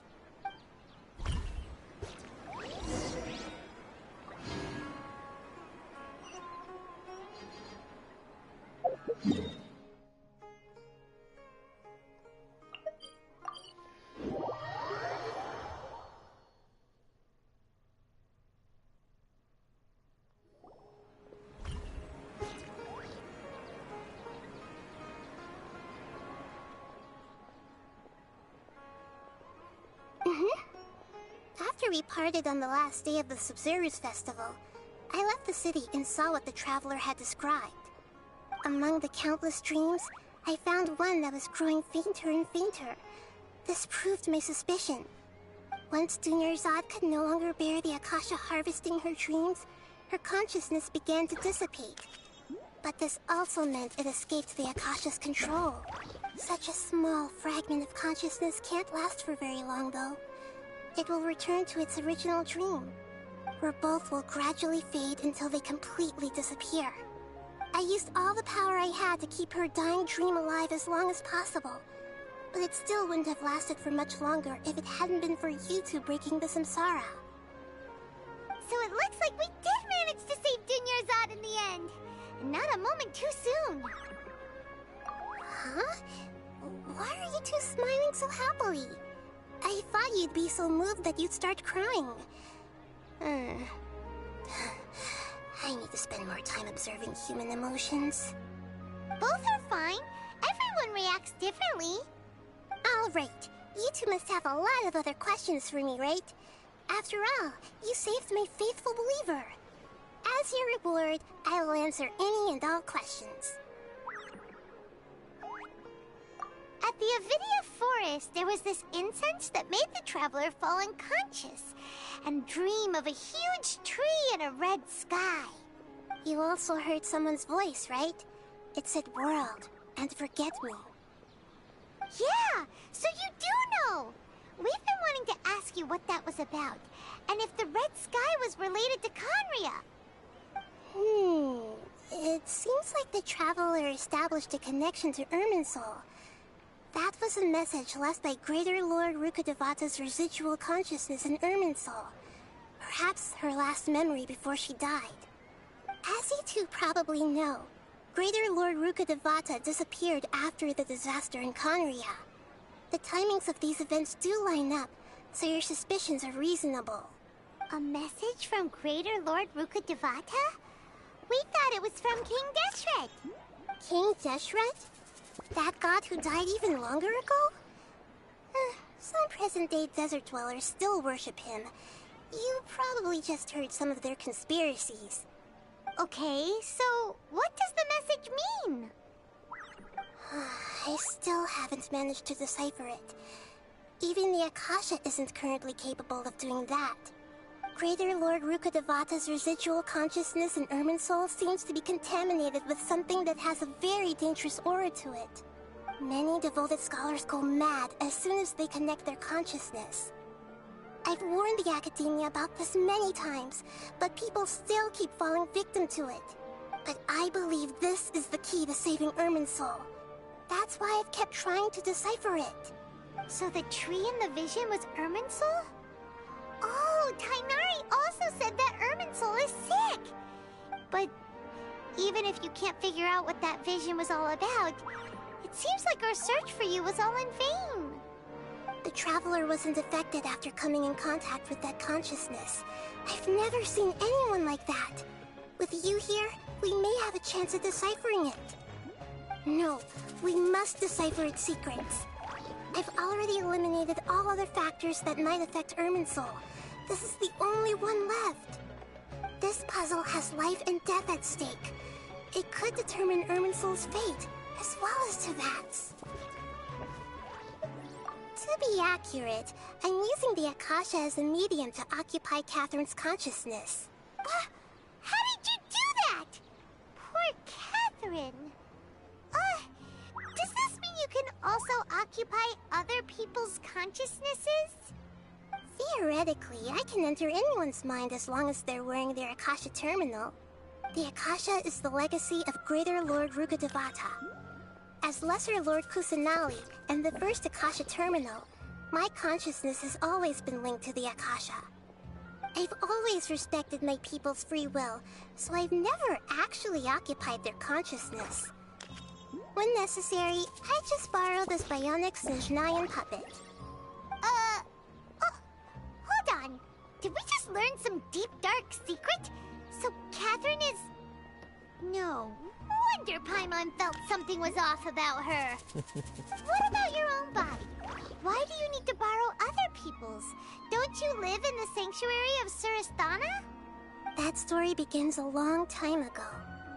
After Greater Lord Rukkhadevata disappeared, the sages found my newly born self and took me back to Sumeru. At that time, I was young and weak. The sages kept me in the sanctuary of Surasthana, ostensibly for the sake of protecting me. But I've hardly heard from them since. However, I do understand that they had hoped to find Greater Lord Rukkhadevata instead of me, a symbol of her passing. So, the sages basically put their new Archon under house arrest? How dare they! Why don't you teach them a lesson, Nahida? In some ways, they aren't wrong. Greater Lord Rukkhadevata was omniscient and omnipotent. Even after her death, the Akasha is still empowering this nation. And I'm still really far away from being able to call myself the God of Wisdom. Moreover, the Academia is also more proficient at governing this country. My existence has little meaning. Yeah, you got a lot of believers. Just look at the Sub-Zero's festival. Everyone who showed up truly loves you. Thank you for the kind words. But I honestly don't need physical freedom as long as I can connect my consciousness to the Akasha. Trying to find a way to save Irminsul is my life's mission and top priority. I will work on that, and try to live up to being a deity in the meantime. Every once in a while, I will also take up the duties of the God of Wisdom and enlighten a lost soul here and there. Doing all that should be enough.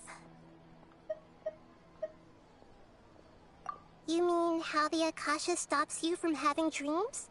Yeah, it's been such a long time. No one's noticed something's up? It's not that no one noticed. It's more like no one cared. Ultimately, it's all rooted in the sage's misdirection. Misdirection? The sages convinced everyone to believe that being unable to dream is a sign of rationality and wisdom. Not dreaming is a badge of honor in Sumeru. Right. Even if the truth is that their dreams are being reaped by the Akasha. With their propaganda in place, the sages can maximize their use of the Akasha to facilitate their research. Besides, Greater Lord Rukkhadevata must have created the Akasha in the hopes that it could be used to its full potential. That's why I've never come out strongly against this. Anyway, the perspective advocated by the sages drowned out any voices of doubt. By now, even those who never use Akasha terminals find it too shameful and embarrassing to talk about their dreams. Well, screw them. Got it. I hope my answers were satisfactory, seekers of knowledge. To be honest, maintaining Dunyarzad's fading dream took a lot of mental energy. I think I may need to rest for a while.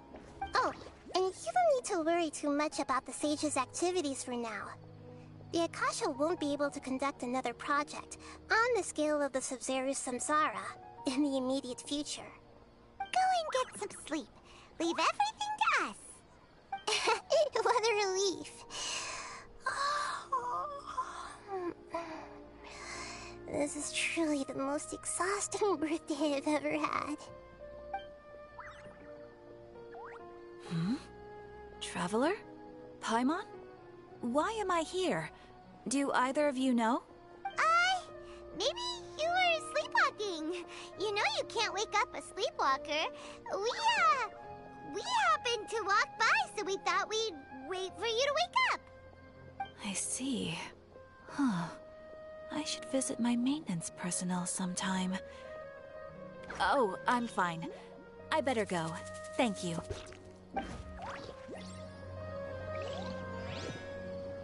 We spent quite some time in Sumeru City, but ever since we last said goodbye to Lesser Lord Kusanali, we haven't heard anything from her. Oh, we can't just keep waiting around like this.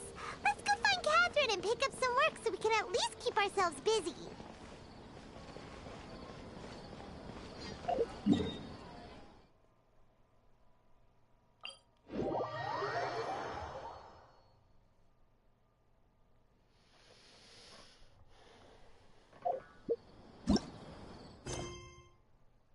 Look at all these quests I got now.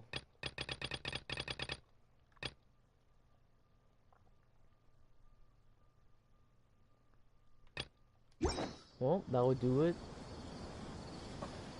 Oh, that was a pretty long quest, jeez. Well, thanks for whoever watched me, and I might stream tomorrow in a couple days. Well, I appreciate it, and have a good night.